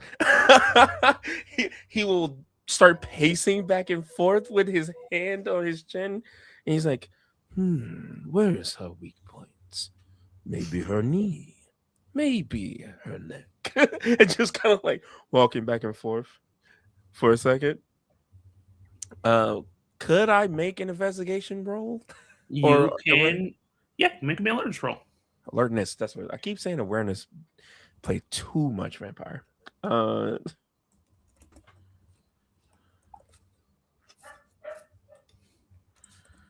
D. Damn it. 14. Okay. Sorry, I have to see a thing real quick on their sheet to tell you. Okay, so as you're trying to study them, you get nothing. Like, you can't see past whatever they're doing. It's almost, as they said earlier, they are a frozen pillar and they cannot be read. It seems I cannot make a judgment. Respectfully, come at me.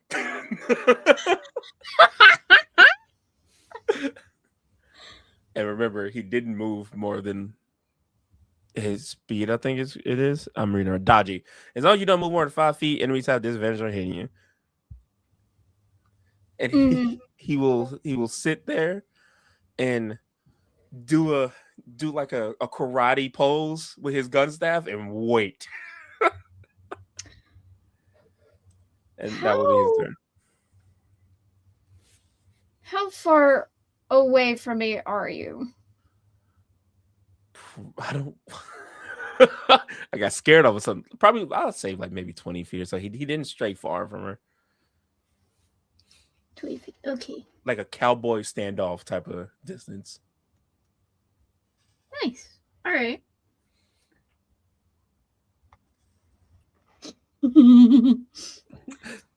I look at the same thing you're looking at. I know what you're gonna do. It's gonna be hilarious. Yeah. I'm looking. I can't.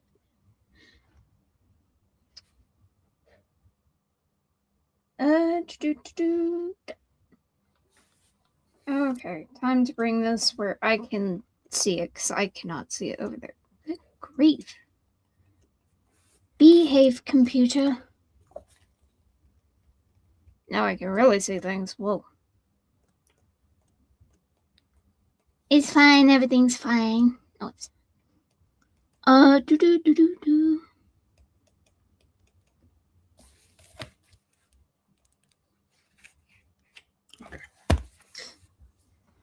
I am going to do a judgment strike. Okay. Yeah. What's it look like? It's targeting. She kind of swings around her sword from an ice pick grip into a normal grip, and the blade begins to take on a purple energy, and she goes, "You should have struck first." And she swings her blade, and this slashing wave of energy goes out to Ariel. Okay. Go ahead and give me an attack roll, please. Yeah. And I believe your judgment cut ignores. Hold on. Hold on. Yeah, This sounds it's like, armor piercing, so yeah. Oh sounds yeah. like some armor, not anime ass shit. Judgment. What the fuck was that? Yep. So yeah, it will ignore armor. That's going to be great for you, Ariel. That fucking sucks for me.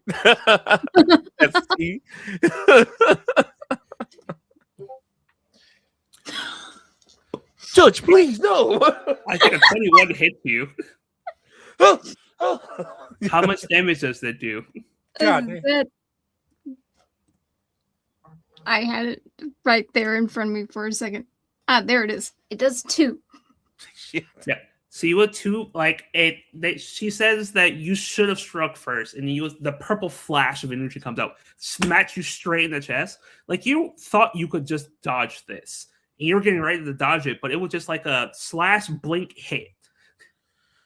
Oh, I'll say that his suit keeps him up, but like it's that thing where he bends from the strength of the attack, and his back hits the ground, but his feet doesn't falter, and then he will bounce back up. And from that momentum of bouncing back up, when it's my turn, I will.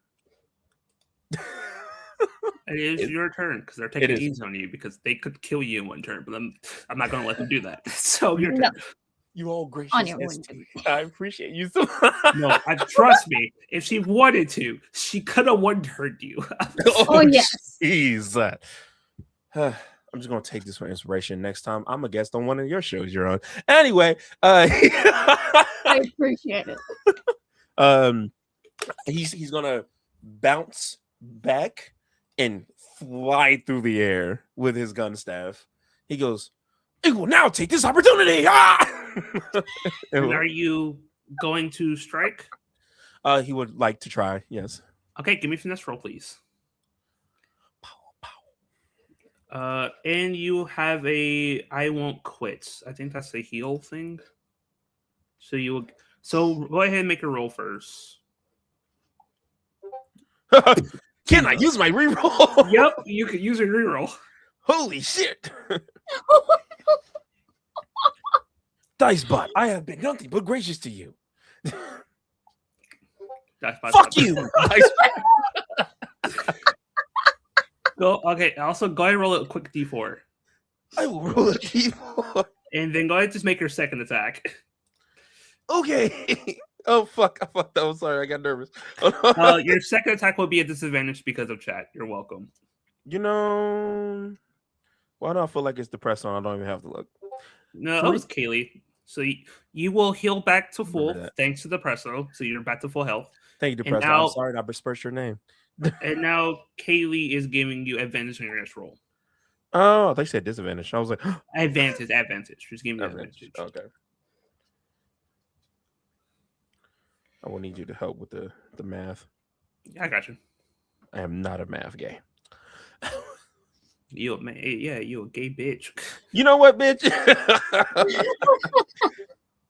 Yeah. Alrighty. So yeah, you would go flying in, and Anya, how do you parry the first strike?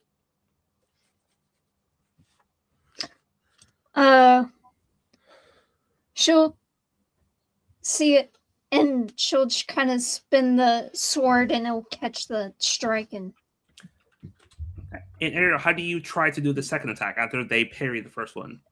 He will roll with the momentum. Will throw a kick to distract, and then spin to slice. Anya, how do you block that too? Because he's not rolling enough to hit you. God damn. I feel like she actually doesn't deflect it or dodge it. She just takes it. It's just like meeting a solid wall. It's like when a plushie punches a wall and it just. Yep. Pretty much. So yeah, you kick and you feel like you just kicked a solid brick wall. He will bend. He's like, why?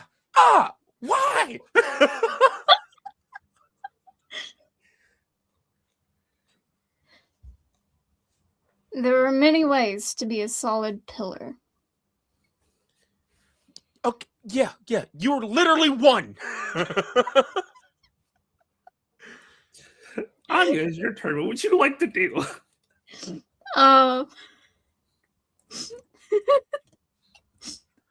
I am going to do Power Quake.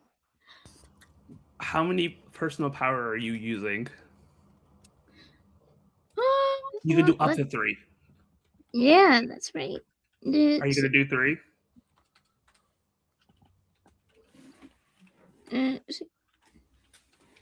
I have them down somewhere. Yeah, because each personal power you spend increases the DC. I wrote the personal power down. I just forgot where. Yeah, I'll use 3. Because Okay. why not? It's going to be short anyways. Hey, man. Okay, Took.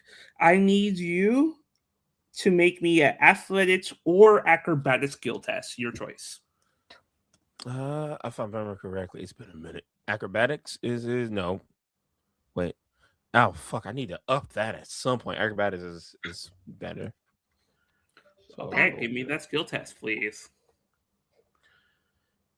My luck has it. I'm about to get reamed right now. Sorry. I'm sorry for talking so much shit, Dicebot. A dirty 20, a nasty 20, a disrespectful 20. So that would be a butt slap and a walk away 20. So, as Aya, how does this look? She doesn't do any crazy movement.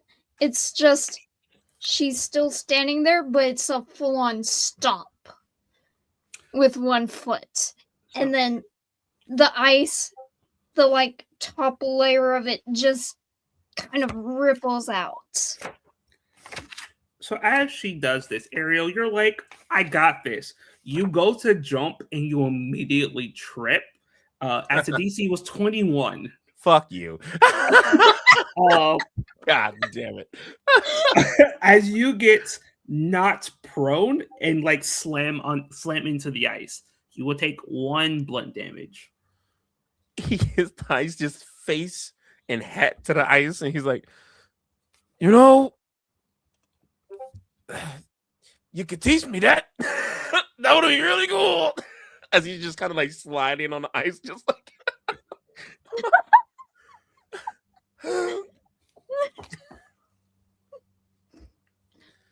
It takes a bit of skill to learn. Obviously. Ariel, it's your turn. I don't want it to be.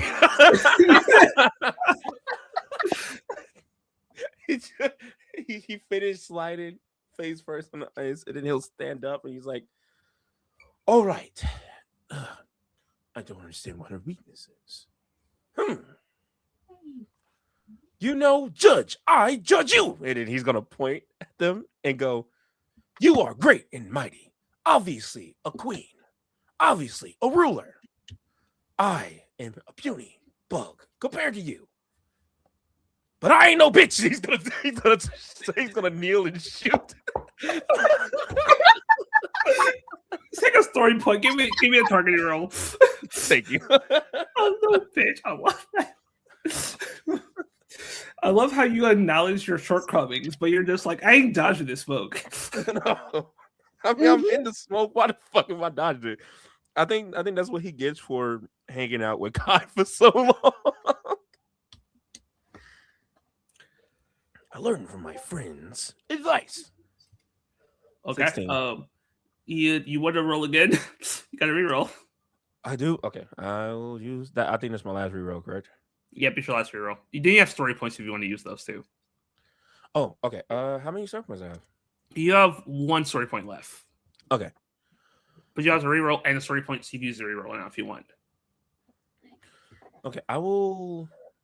How about this? I will use a 2 personal power to give me a +1 to my weapon attacks. And I will reroll that. Is that okay? I would say use that on your next attack roll, not this one. The next one will count it. Yeah. I will do that. All right. This is the reroll 1. Fuck, I scrolled. I don't remember where I was. Targeting, right? 6. 24. 24. Yeah. Anya, he surprised you. He clips you in the shoulder. You will take 2 energy damage because he crit. You get 1 more shot, Ariel. He is also he has learned from Kaylee on how to snipe better, so he is taking that pose. And I can do the +1 thing. Yeah, so it'll be upshift with the D8 now. Upshift. Oh shit. Oh no, sorry, no, it's the damage. It's the damage. Never mind. So that's the damage. Oh fuck, I read it. Yeah, wrong. it's the damage. Yeah. Okay, so this is only if I hit. Cool. Yeah, it's only if you hit, but it will increase the damage. I don't. Do you want to use a story point? Yes, I will. You don't want a natural 1, so just reroll the 1. So just reroll the D20, correct? Just the D20. Okay, it's not a natural 1. You missed. It's not a natural 1. Cool. Yeah. But you will shoot out again, but this time Ian will be able to deflect it. Now, maybe taking the fight a tiny bit more seriously. Anya, what would you like to do? Oh no, I'm about to die. I'm impressed. There is some hope for this yet. And let's see.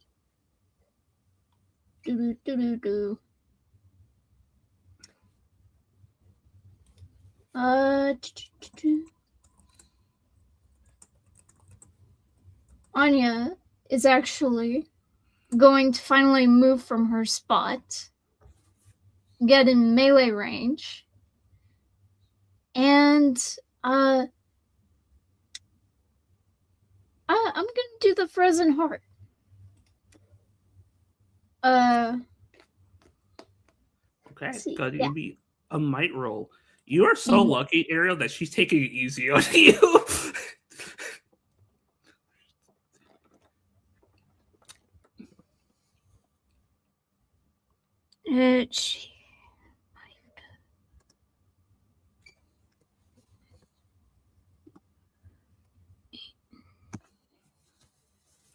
Yeah, does a 22 hit you, Ariel?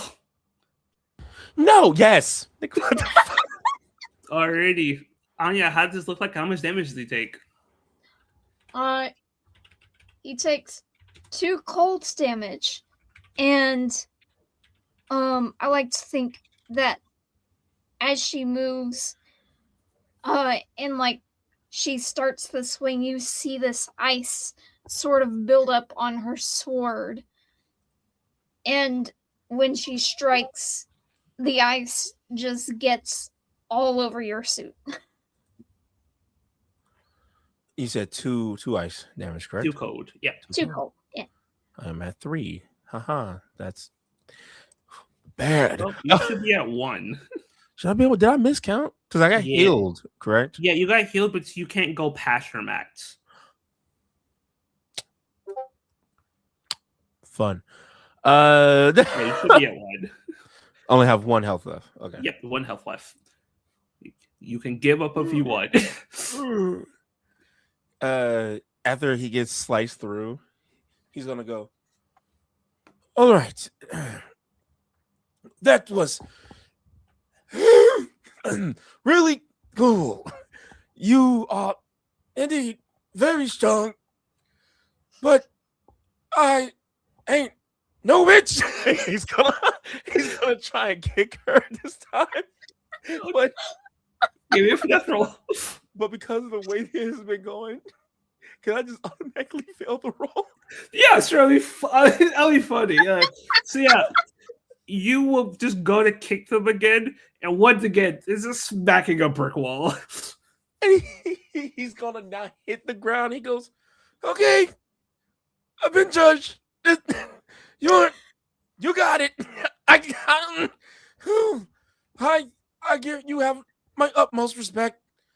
Please teach me not to take really bad ankle damage. My lord, my judge." Well, Have for mercy. that, a good start is admitting one's own limits. Yep. Definitely admitting it right now. In which the sword goes into an ice pick grip, and she kind of lightly taps his head with the end of the sword. Like, you're cute. Stop. Thank you.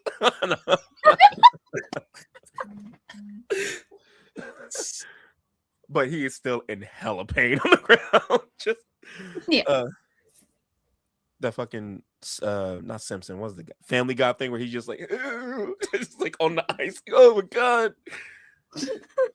Ariel, Yes.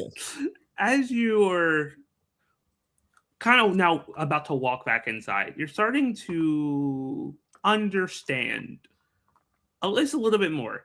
That fight at least taught you something in terms of being specialized in what she does. It seems that she had a range of different things she can do. She could do stuff at range, she could do stuff in melee, and she can do this weird quake thing.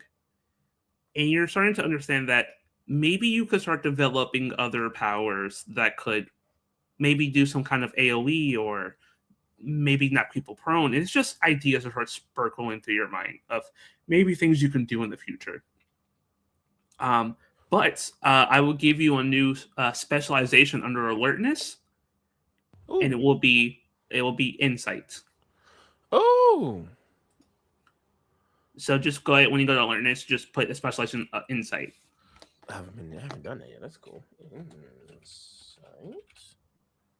Hell yeah. And you two will walk back inside. Amber will give you a gentle towel, Anya, being like, it was a good fight, my queen. Of course it was. I had an excellent subject. Are you and going I to put hope him? you are- Are you going to put Sorry. him through the paces? Sorry, one more time. She said, "Are you going to put him through his paces?"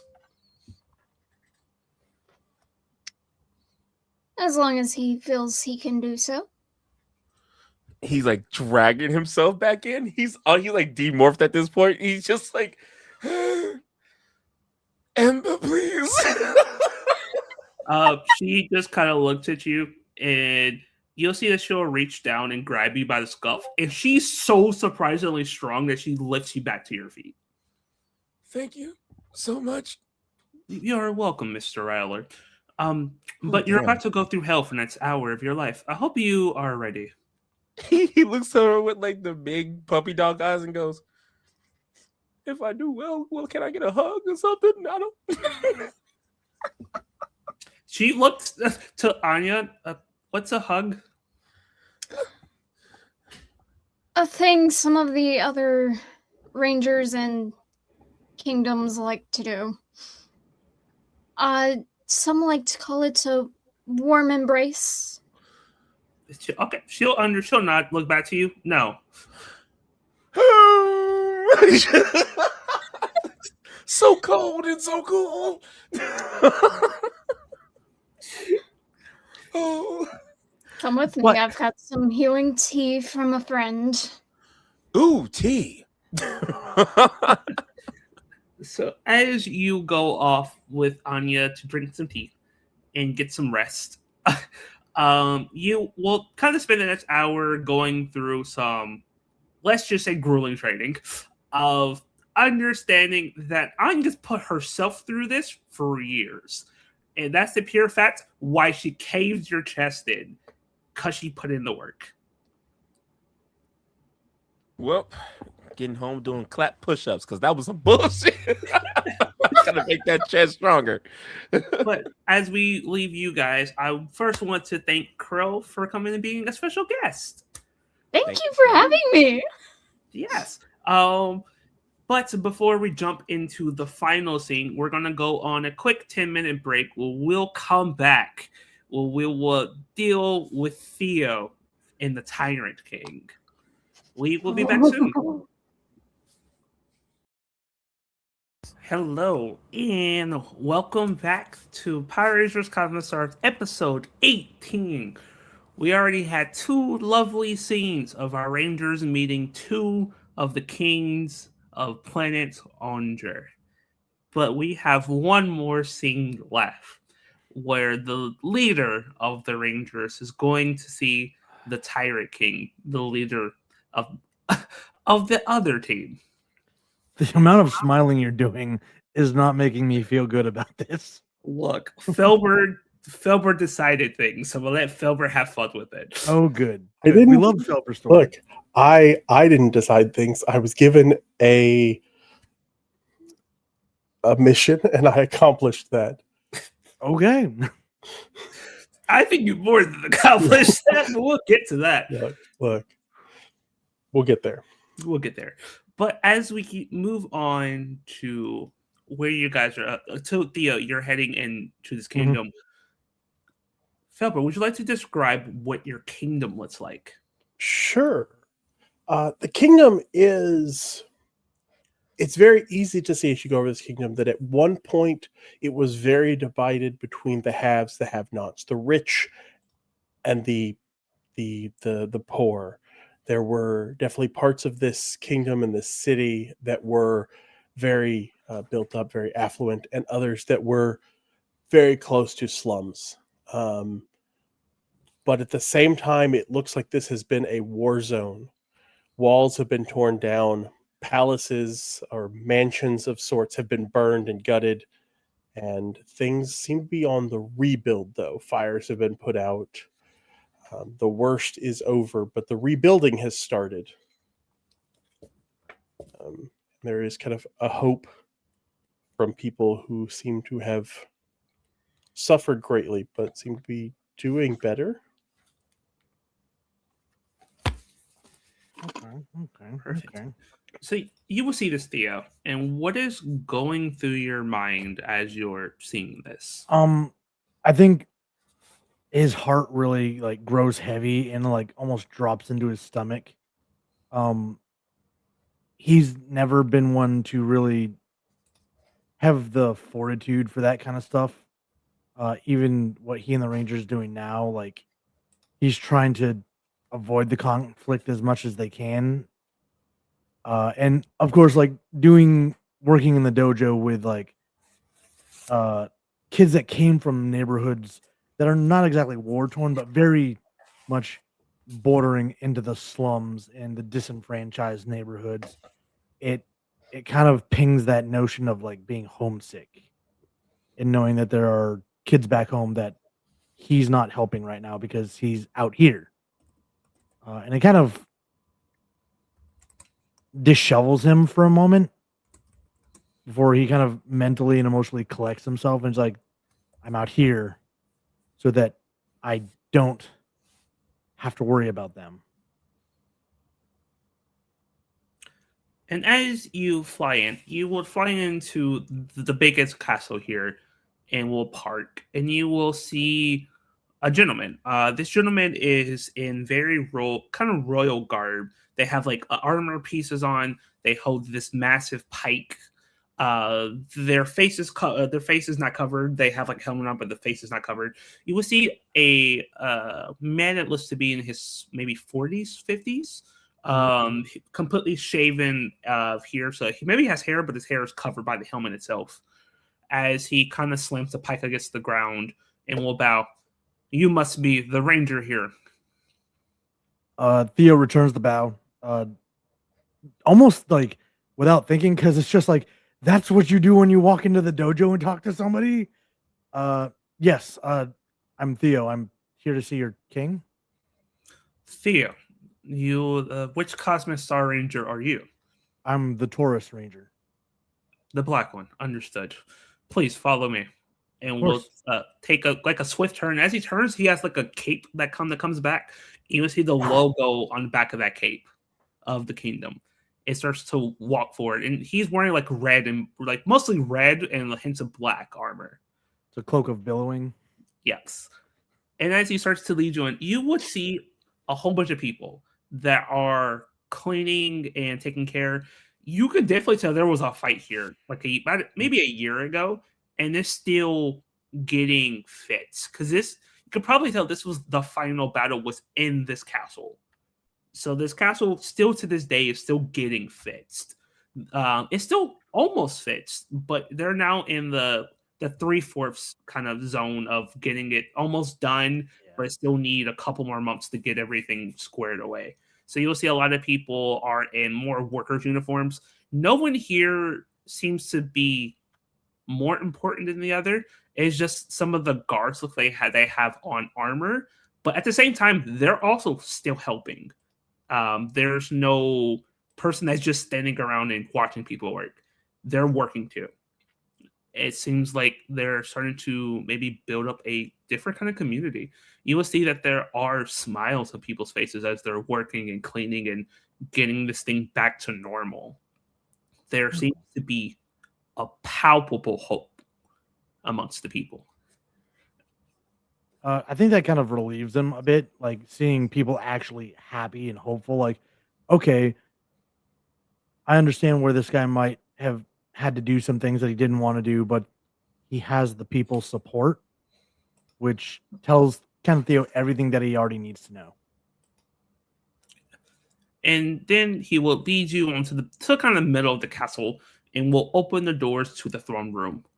Felber, what does he see when he walks in? What does the throne room look like? What does the throne look like? And what do you look like?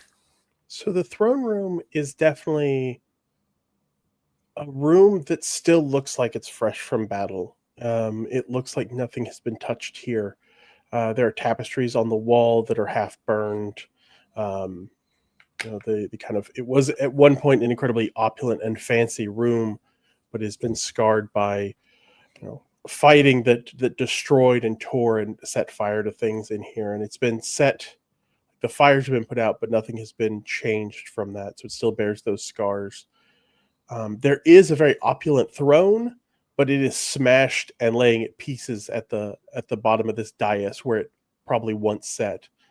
And sitting upon a simple chair at the top is he's a mountain of a man. Oh, good. I threw his face over in the live reacts. He is a man who has gone through some things and bears the marks of it. He is probably 6.5 feet tall. He is, just built on the scale of industrial machinery, essentially. Mm-hmm. And what he has kind of holding beside him is not, it doesn't look like the Morpher sword that others might have. This is a simple, almost utilitarian blade, an executioner's blade of sorts. This heavy, incredibly large slab of metal that serves a purpose, and it's not a glorious one. It is a necessary and brutal function. Okay. And Theo, as you walk in, the gentleman that led you in here will give a bow to his king and will say, I have brought here Theo, the Black Taurus Ranger of the Cosmic Star Rangers. Would you like me to leave you two alone and get back to work? Yes, bring in the accused in a moment. Understood. We'll give a nod and we'll walk out the room. Well, King Cornell, if I'm saying that correctly. Yes, that is correct. Theo Lane, the Black Taurus Cosmic Star Ranger. I know some of why you come, but I would like to hear it in your words.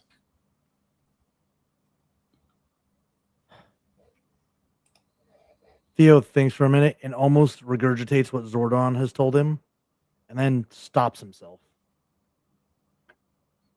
Because there are evil tyrants, murderers that are terrorizing the galaxy.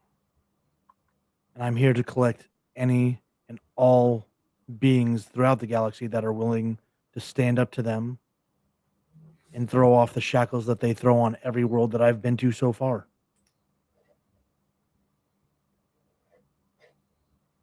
Mm.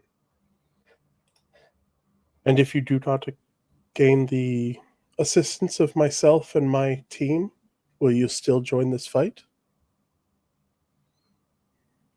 I will take the fight to them, with or without your help. Mm.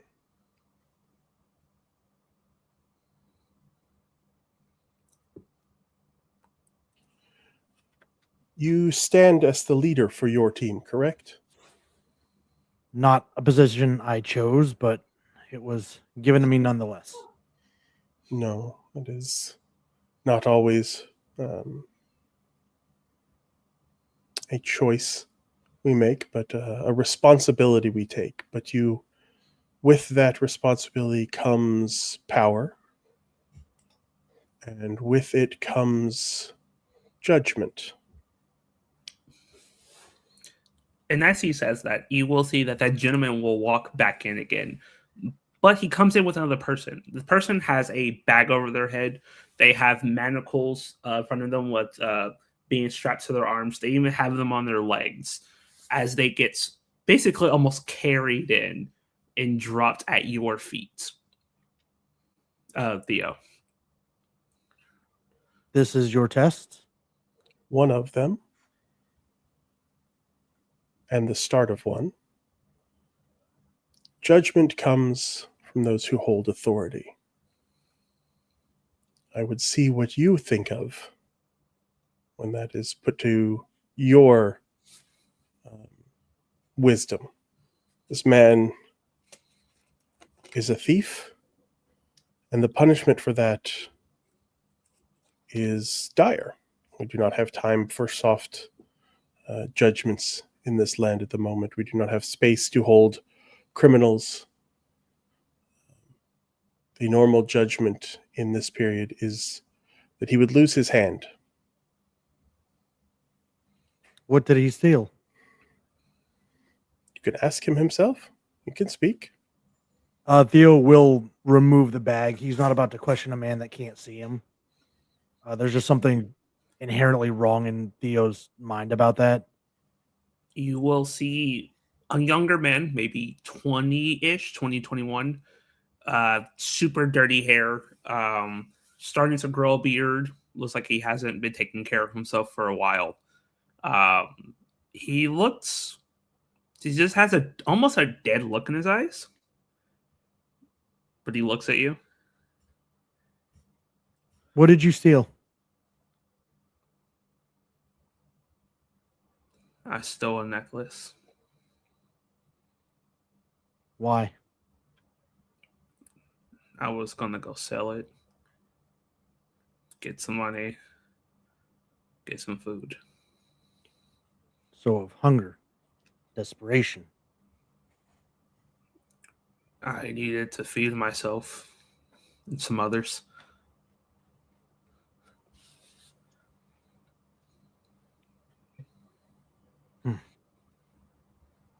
Where I come from, that's a crime too. But it shouldn't be. No people should be left to have to steal to survive. Not where I'm from, not in any world. If given another way, to earn your right to food, to earn that money, to put food in your belly, would you take it? I need you to give me a persuasion check, please. Oh, goody. Hey, it's not with a snag. I at least got a D2 in there. Yep, you do have 2 rerolls, and you do have an advantage on your roll. I'm taking the advantage on this one. Okay. 2D20 plus 1D2. Yeah, I'm gonna go ahead and take that reroll. Does that include the advantage? No, it does not. Okay. Shit. Damn it.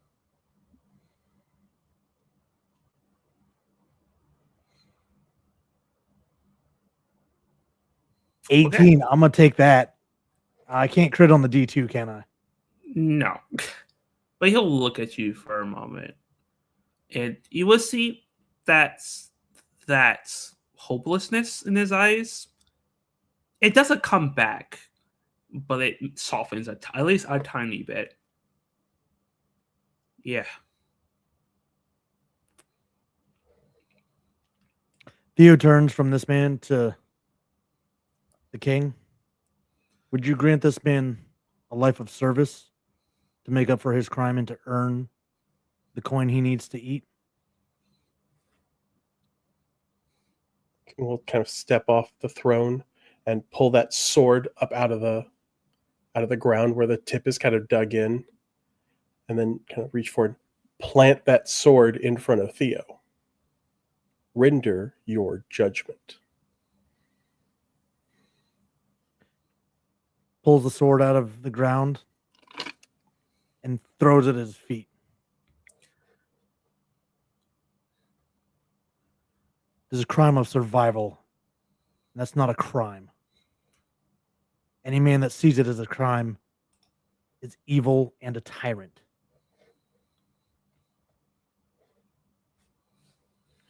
Okay. Cornell will pick up that sword, pick it up, and with a movement that is fast, that sword comes down and shatters those chains that are holding that man. Yeah, it's a fear for that man. He thought he was about to die. But he'll see it's been shattered and he's just staring at his hands. And will look up to his king. Judgment has been rendered. You will find yourself a place of service in this house and to this country. You will see that that hope is now there. And feel there's something you not recognize, but something you see, especially in the king, is when this man looked at him before, it was completely just out of fear. The tyrant king name that he carries does hold weight. But as soon as the king shows who he truly is, there's hope in this man. And true, you gave him some hope, but the king almost ignited a fire in him that you've never seen before. And a gentleman will nod. Thank you, my king. Thank you, whoever you are. Just remember what you learned today. I will. He'll give you he'll basically start bowing to you, Theo, and the other gentleman will put a hand on his shoulder, the one that's been helping, and he says, "Come with me. I know the perfect job. Also, we're going to stroll to go find those kids that you've been taking care of. We will bring them to the castle, make sure that they have food to eat tonight." And you'll see that the guy almost starts crying at that point. And will get up with the gentleman and start to leave.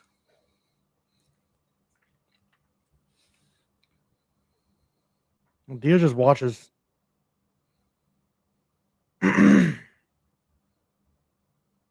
Judgment without compassion is the rule of a tyrant.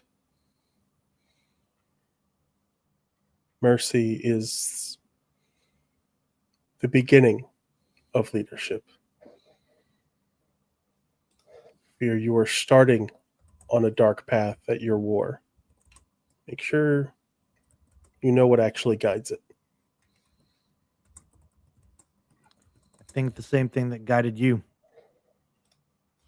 Hope, freedom, true justice. It's where it ended. It started in a darker place. I hope you can start on a better footing than I did. I have a team in my corner that would never let that happen. I did eventually. Is good you are starting already with someone else in your corner.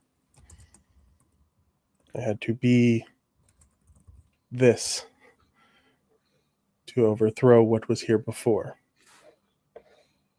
Do not make yourself a monster as you face against others. Oh, that's going to hit in a weird spot. Because Theo's like, I'm not doing that, but I'm trying to save somebody who is. What would you have told yourself back then to avoid that? I know someone on my team that is sharing that burden. And I think it comes from a place of insecurity about what they bring to the table.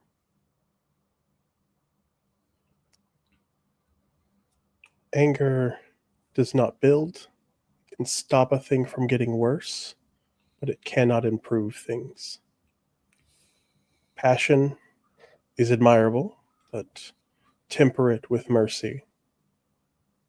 When you have the choice for death or mercy, that choice is not about who you are giving it to, it is about yourself. Thank you.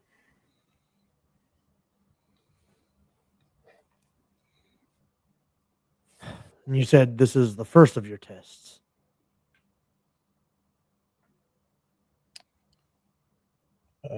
Yeah, this is this where we switch to the other part? Or are we doing another? Oh yeah, you could straight up switch to that. Okay, awesome. Okay. Oh no. Now we will see what you do when the fight is unwinnable.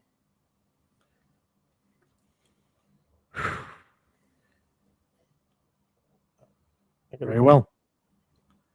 What is the stupid call for this? Royal armament.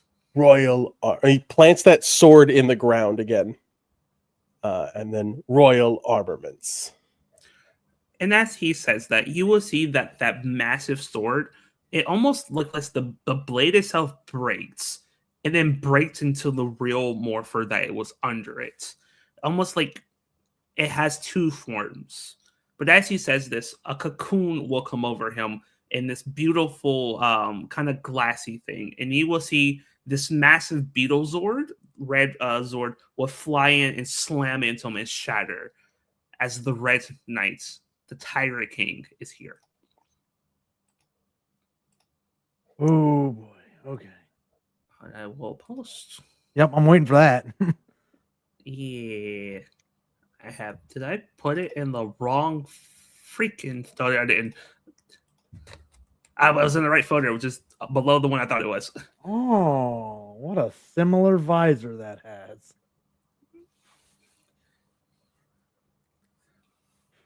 No holding back then.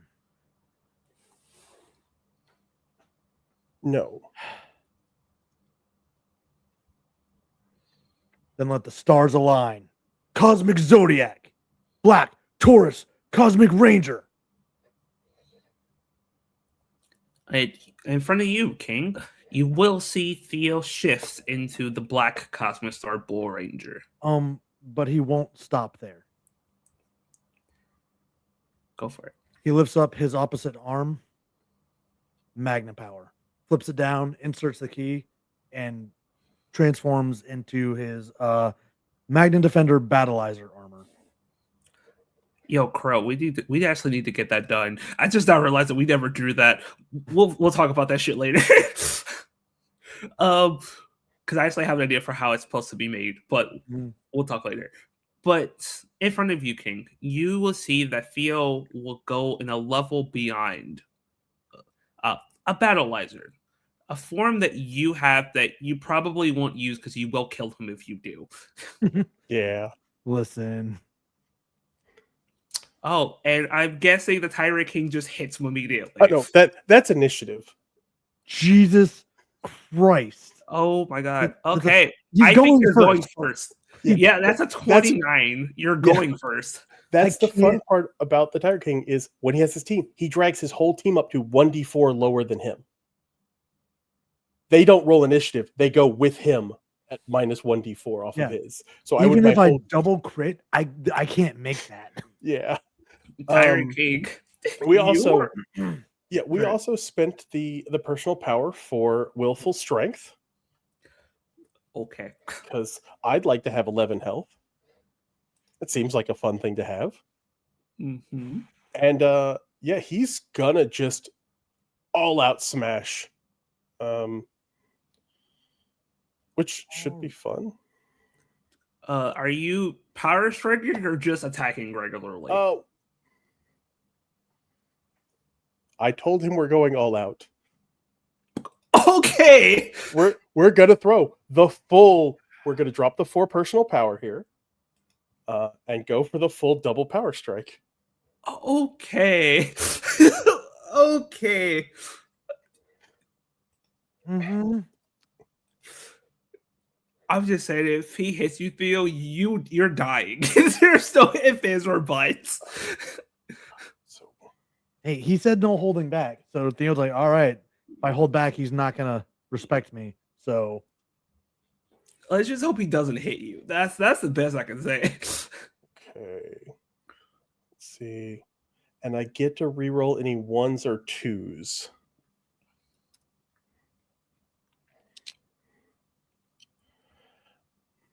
Let's see, 12, 18 is 18 enough? nope. Okay. You do have your own personal story point if you want to use it to reroll at least the D20, or you can keep it. Well, don't you get to reroll that the one on the Yeah, but that's on the It's on the D2, It's on so the the most D2, is going to be a doesn't matter. D2. you know? Because I could do an 18 as a crit off the D6, but the 12. We'll spend the story point to just reroll the D20. Alrighty. See if we can Really get a better hope it number comes there. up like We're exactly the same, Hmm. obviously. So when you do this first strike, Theo, you will see the sword elite with so much power, and as it hits next to you, there's no floor anymore. You realize if that hit you, you would have died or immediately been defeated. Okay. Well, Felber's not done yet. He has more Damn. attacks if he wants to use them. okay. Attack 2. That's only 13 plus 6. That still is not. That's what, 19? Nope. Why do I not have my defender weapon on here? Yeah, we'll go again for attack 3. Eventually, I'm going to hit. Good lord. Not that one. Jesus Christ, Dicebot. You piece of shit. Yeah. Literally just nothing. Yeah, Theo, he will throw 3 powerful strikes at you. The other 2 are not as strong as the first one, but you're realizing that if he does hit you, it's game over. Yeah, I'm getting that. Okay. Cool. Yeah. If that's all of his attacks, That is. do I want? I'm gonna risk it. I'm gonna do something dumb. We are not gonna summon the Magnasword just yet. We're going to burn 2 personal power, one for penetrating strikes and the other for relentless blows. Okay, so you're making 4 attacks. Yep, 4 attacks at Go a for D8 specialized. Okay.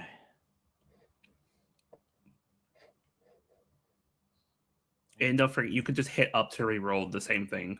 Yeah. which I did not know was a thing. That's really interesting to know that now. That's gonna be a miss. Yeah, it misses.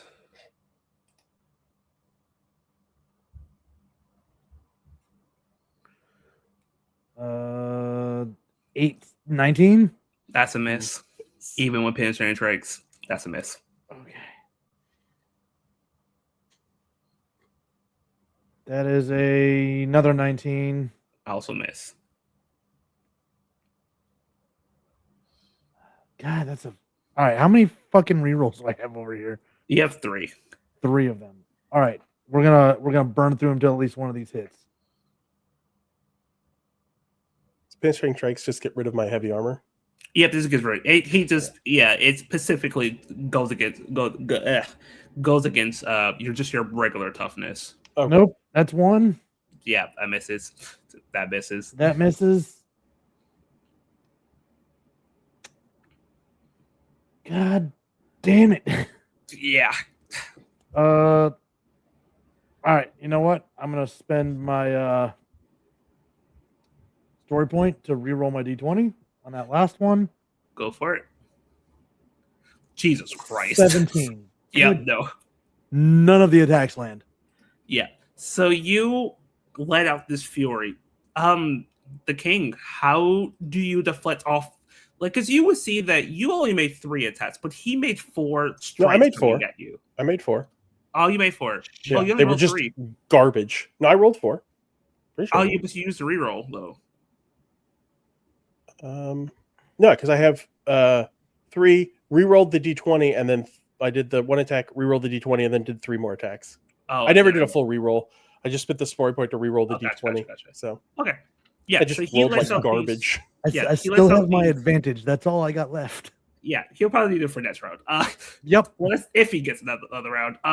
But yes, King, you see 4 of these strikes coming at you. How do you parry them or block them? He doesn't. He just it's not like he's dodging or parrying them. He's just soaking the damage. Like, it's not hurting him. He's just doing the tough guy thing where like the punches hit and you're just like, what are you doing? Yeah, essentially that. God damn it, I hate that. Well, the king is your turn. Yeah, he's gonna just. I can do one more round of this full out attack. So we won't do the double pyro strike. We'll just do the. We'll just spend a personal power on the first 3 attacks. So it'll only do +3 damage instead of +6. Let's see. Attack 1. Oh my god. Yep. Yeah, that's a 24. 24 crit. Yep, that's gonna get me. So that is whatever. I don't know what the base damage of.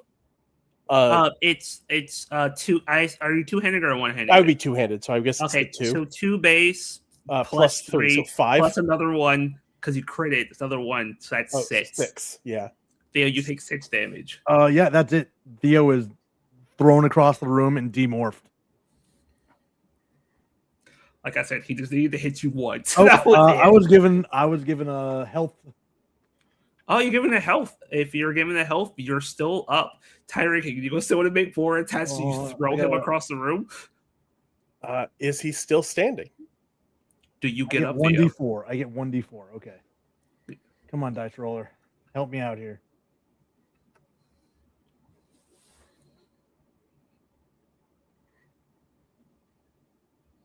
Ha! Fuck yeah! You will get 4 health. So you get thrown across the room. Do you get up? 100%. You see him get up? Cool. We'll make another attack then. We'll spend another personal power, so it'll do the same amount of damage again. Oh, that one's gonna miss though. That one's gonna miss. Come on. Not with a 16. There we go. Oh my god. That's gonna do it. Ka-chunk. Yup. So Theo, you would get up. Oh, hey, I got another one.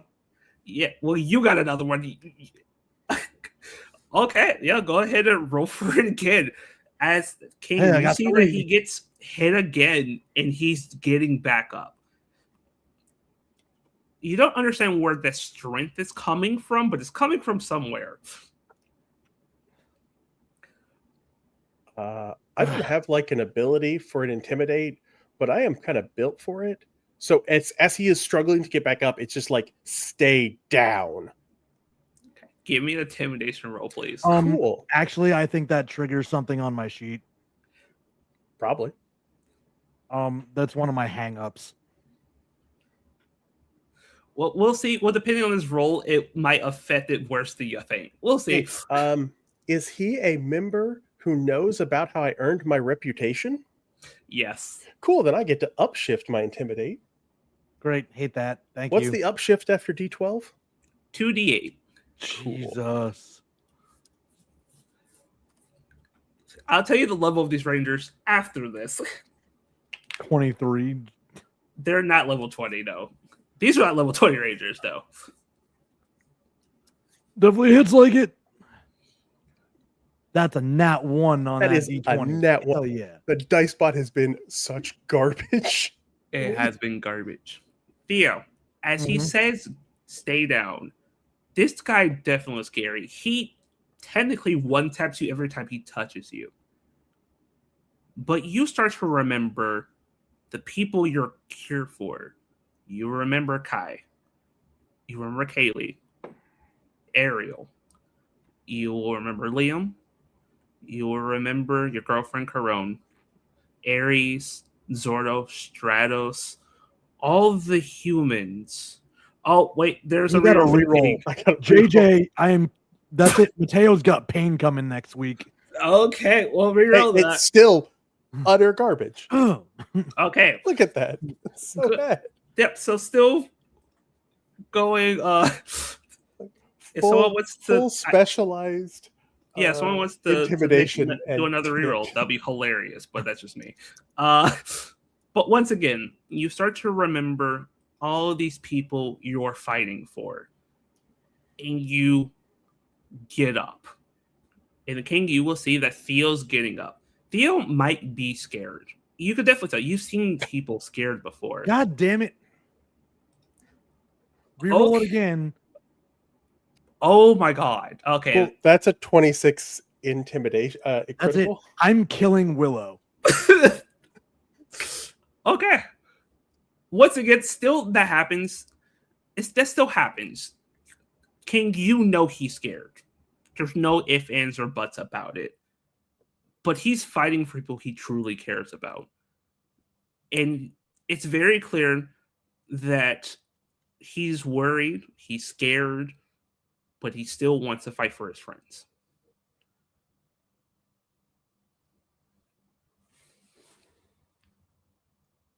So I know he is frightened, and he still stands, even though I know for sure that he is terrified. I know he's on his last leg, so the thing that he would like to do, being a ranger, he knows that if he breaks him, he's going to demorph him, essentially. So that last blow is doing that, essentially knocking him out of that, so it's just Theo standing before the Tiger King, still in his full power, and watching him rise again to take that fight, even when he is just a man with nothing left. And that is where where Cordell will kind of plant that sword back in the ground, release his own morph, not giving up. That is. There's too much riding on me doing this. And you will have my support.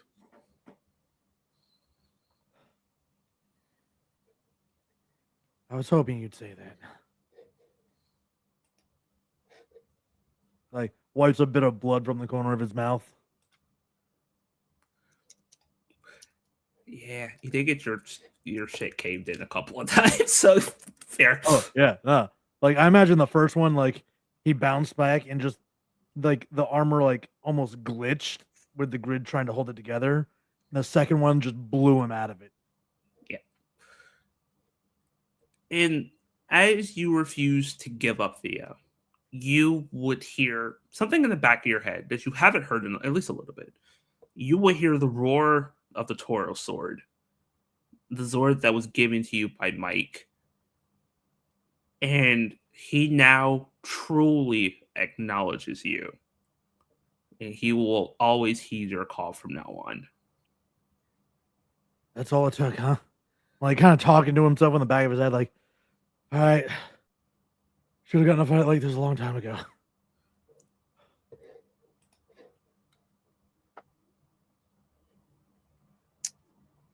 The rest of your team is half as dedicated as you are. I think your fight will go well. They are, without the doubt, the best people I've ever known. Even if they can't see it at times.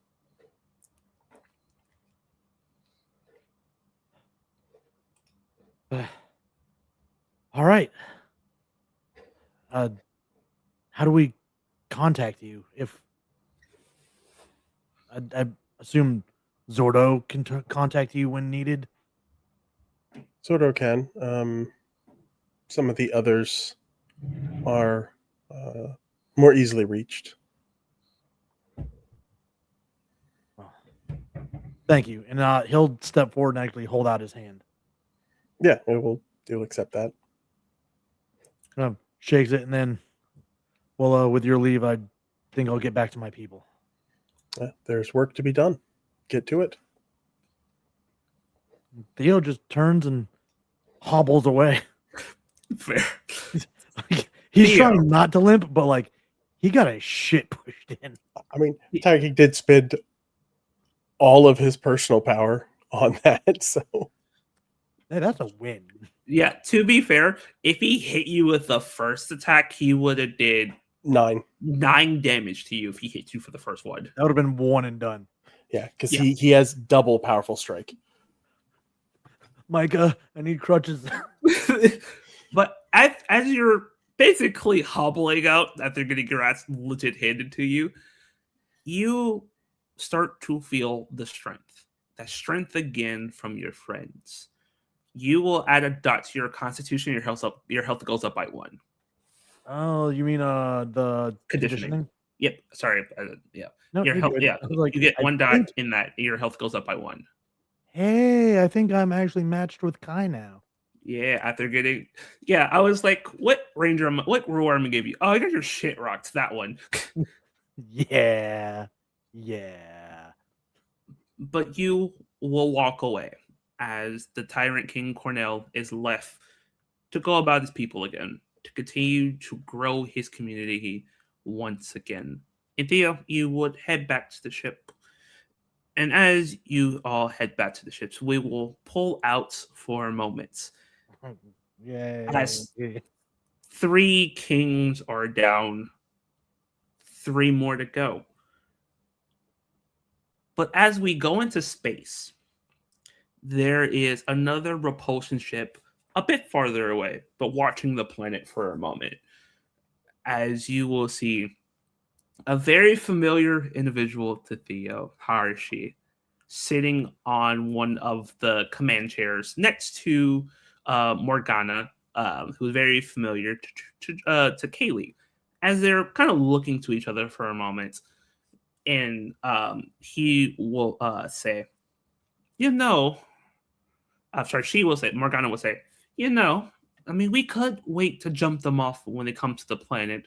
The problem is we're really lacking in power, And he will kind of growl, I don't care. I need to defeat Theo. His stupid girlfriend got in the way last time. And she says, pish posh, pish posh. Even if she wasn't in the way, you probably still would have lost anyways. And like, you see, he'll turn at her and like, what'd you say?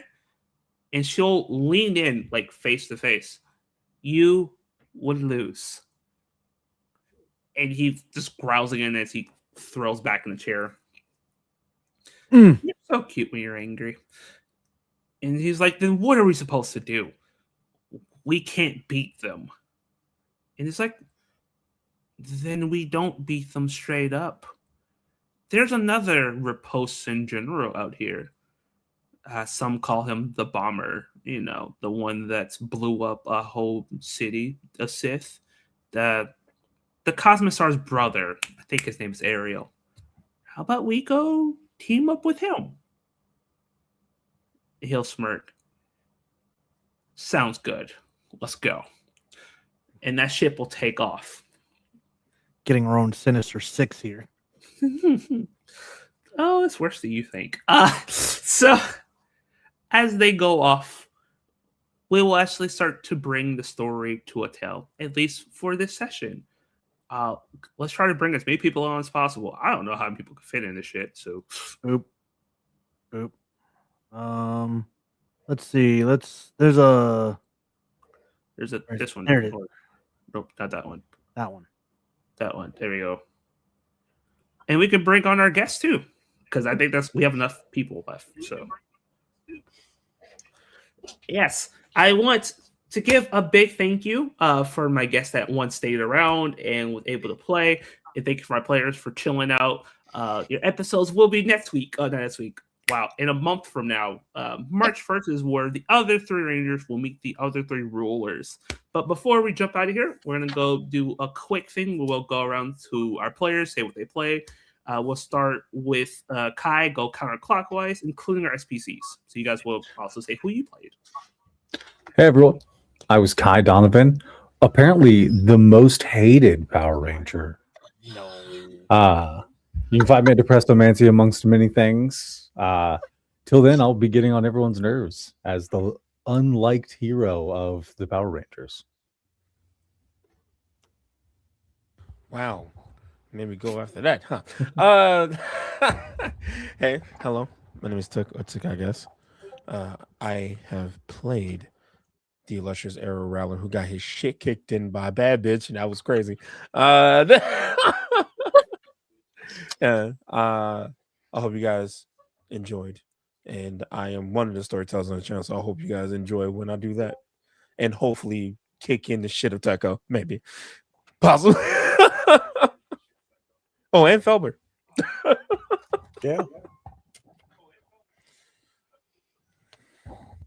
You just doing the players first, or Yep, go for it. yeah, I'm Dapper Zombie or Felber on places.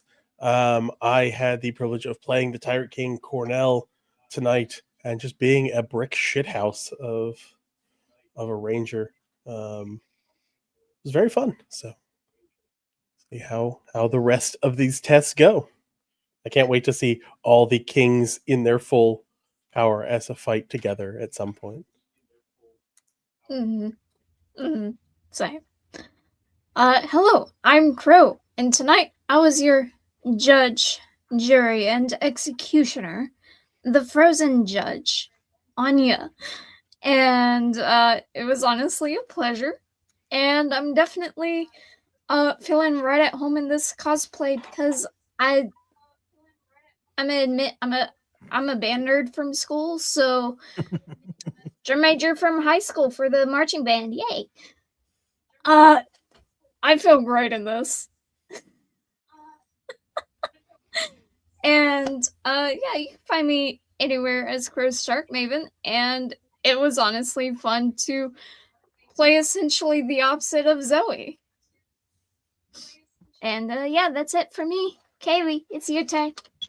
Hi, I'm Julie. I am Dritz Norris on Discord. That's where you can find me for social media because it's much more peaceful out there that way. Getting rid of all the other garbage.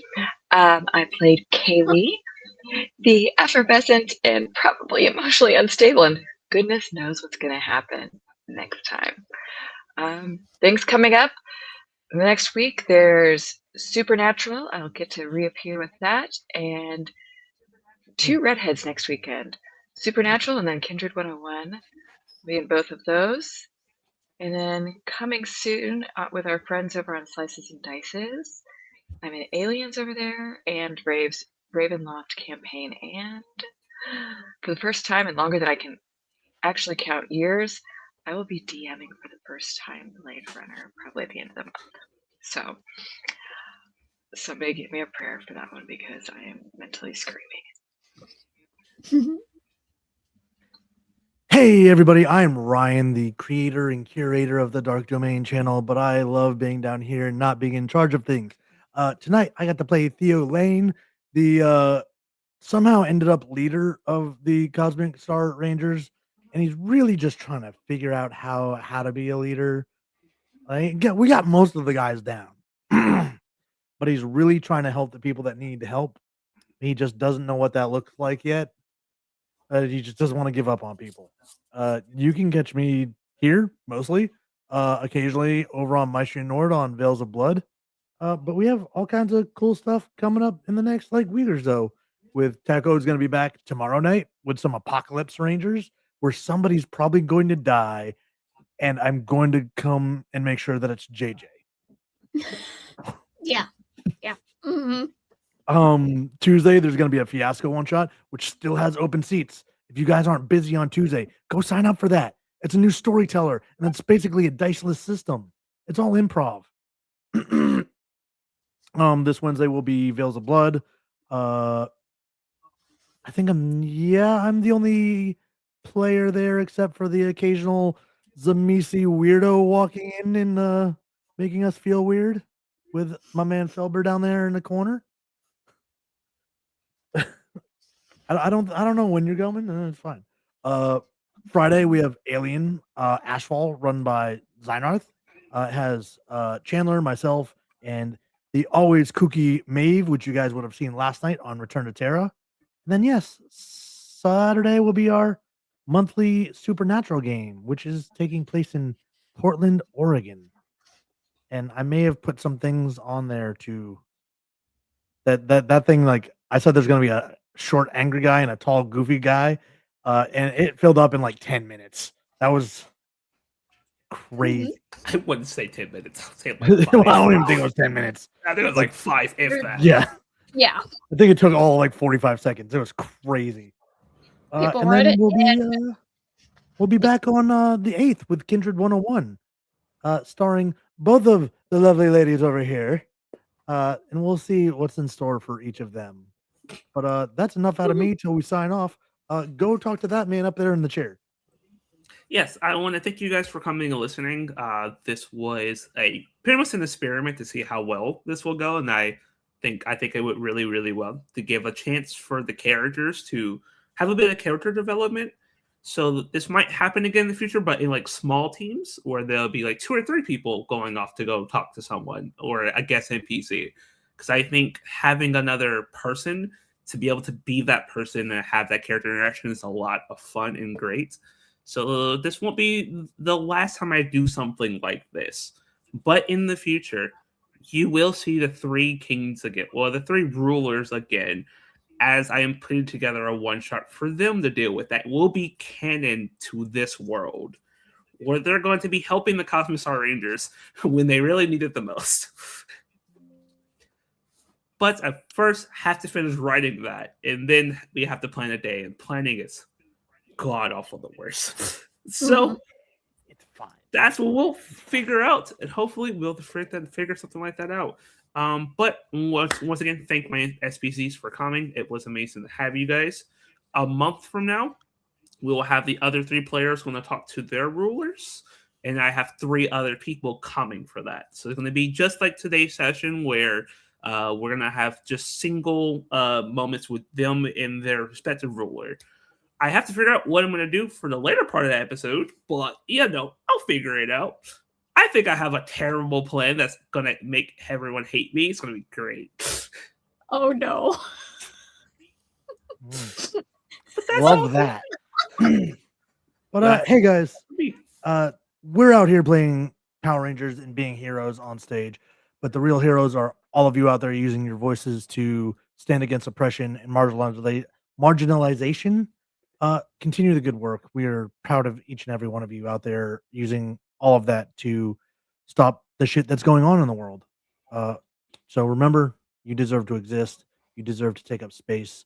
You deserve to love who you want to love, be who you're going to be. Don't let anybody else tell you otherwise. And take care of each other, but more importantly, take care of yourself. We're going to see you next time. But meanwhile, go bug another channel. I'm going to send you guys on a raid. We will see you guys later. Bye.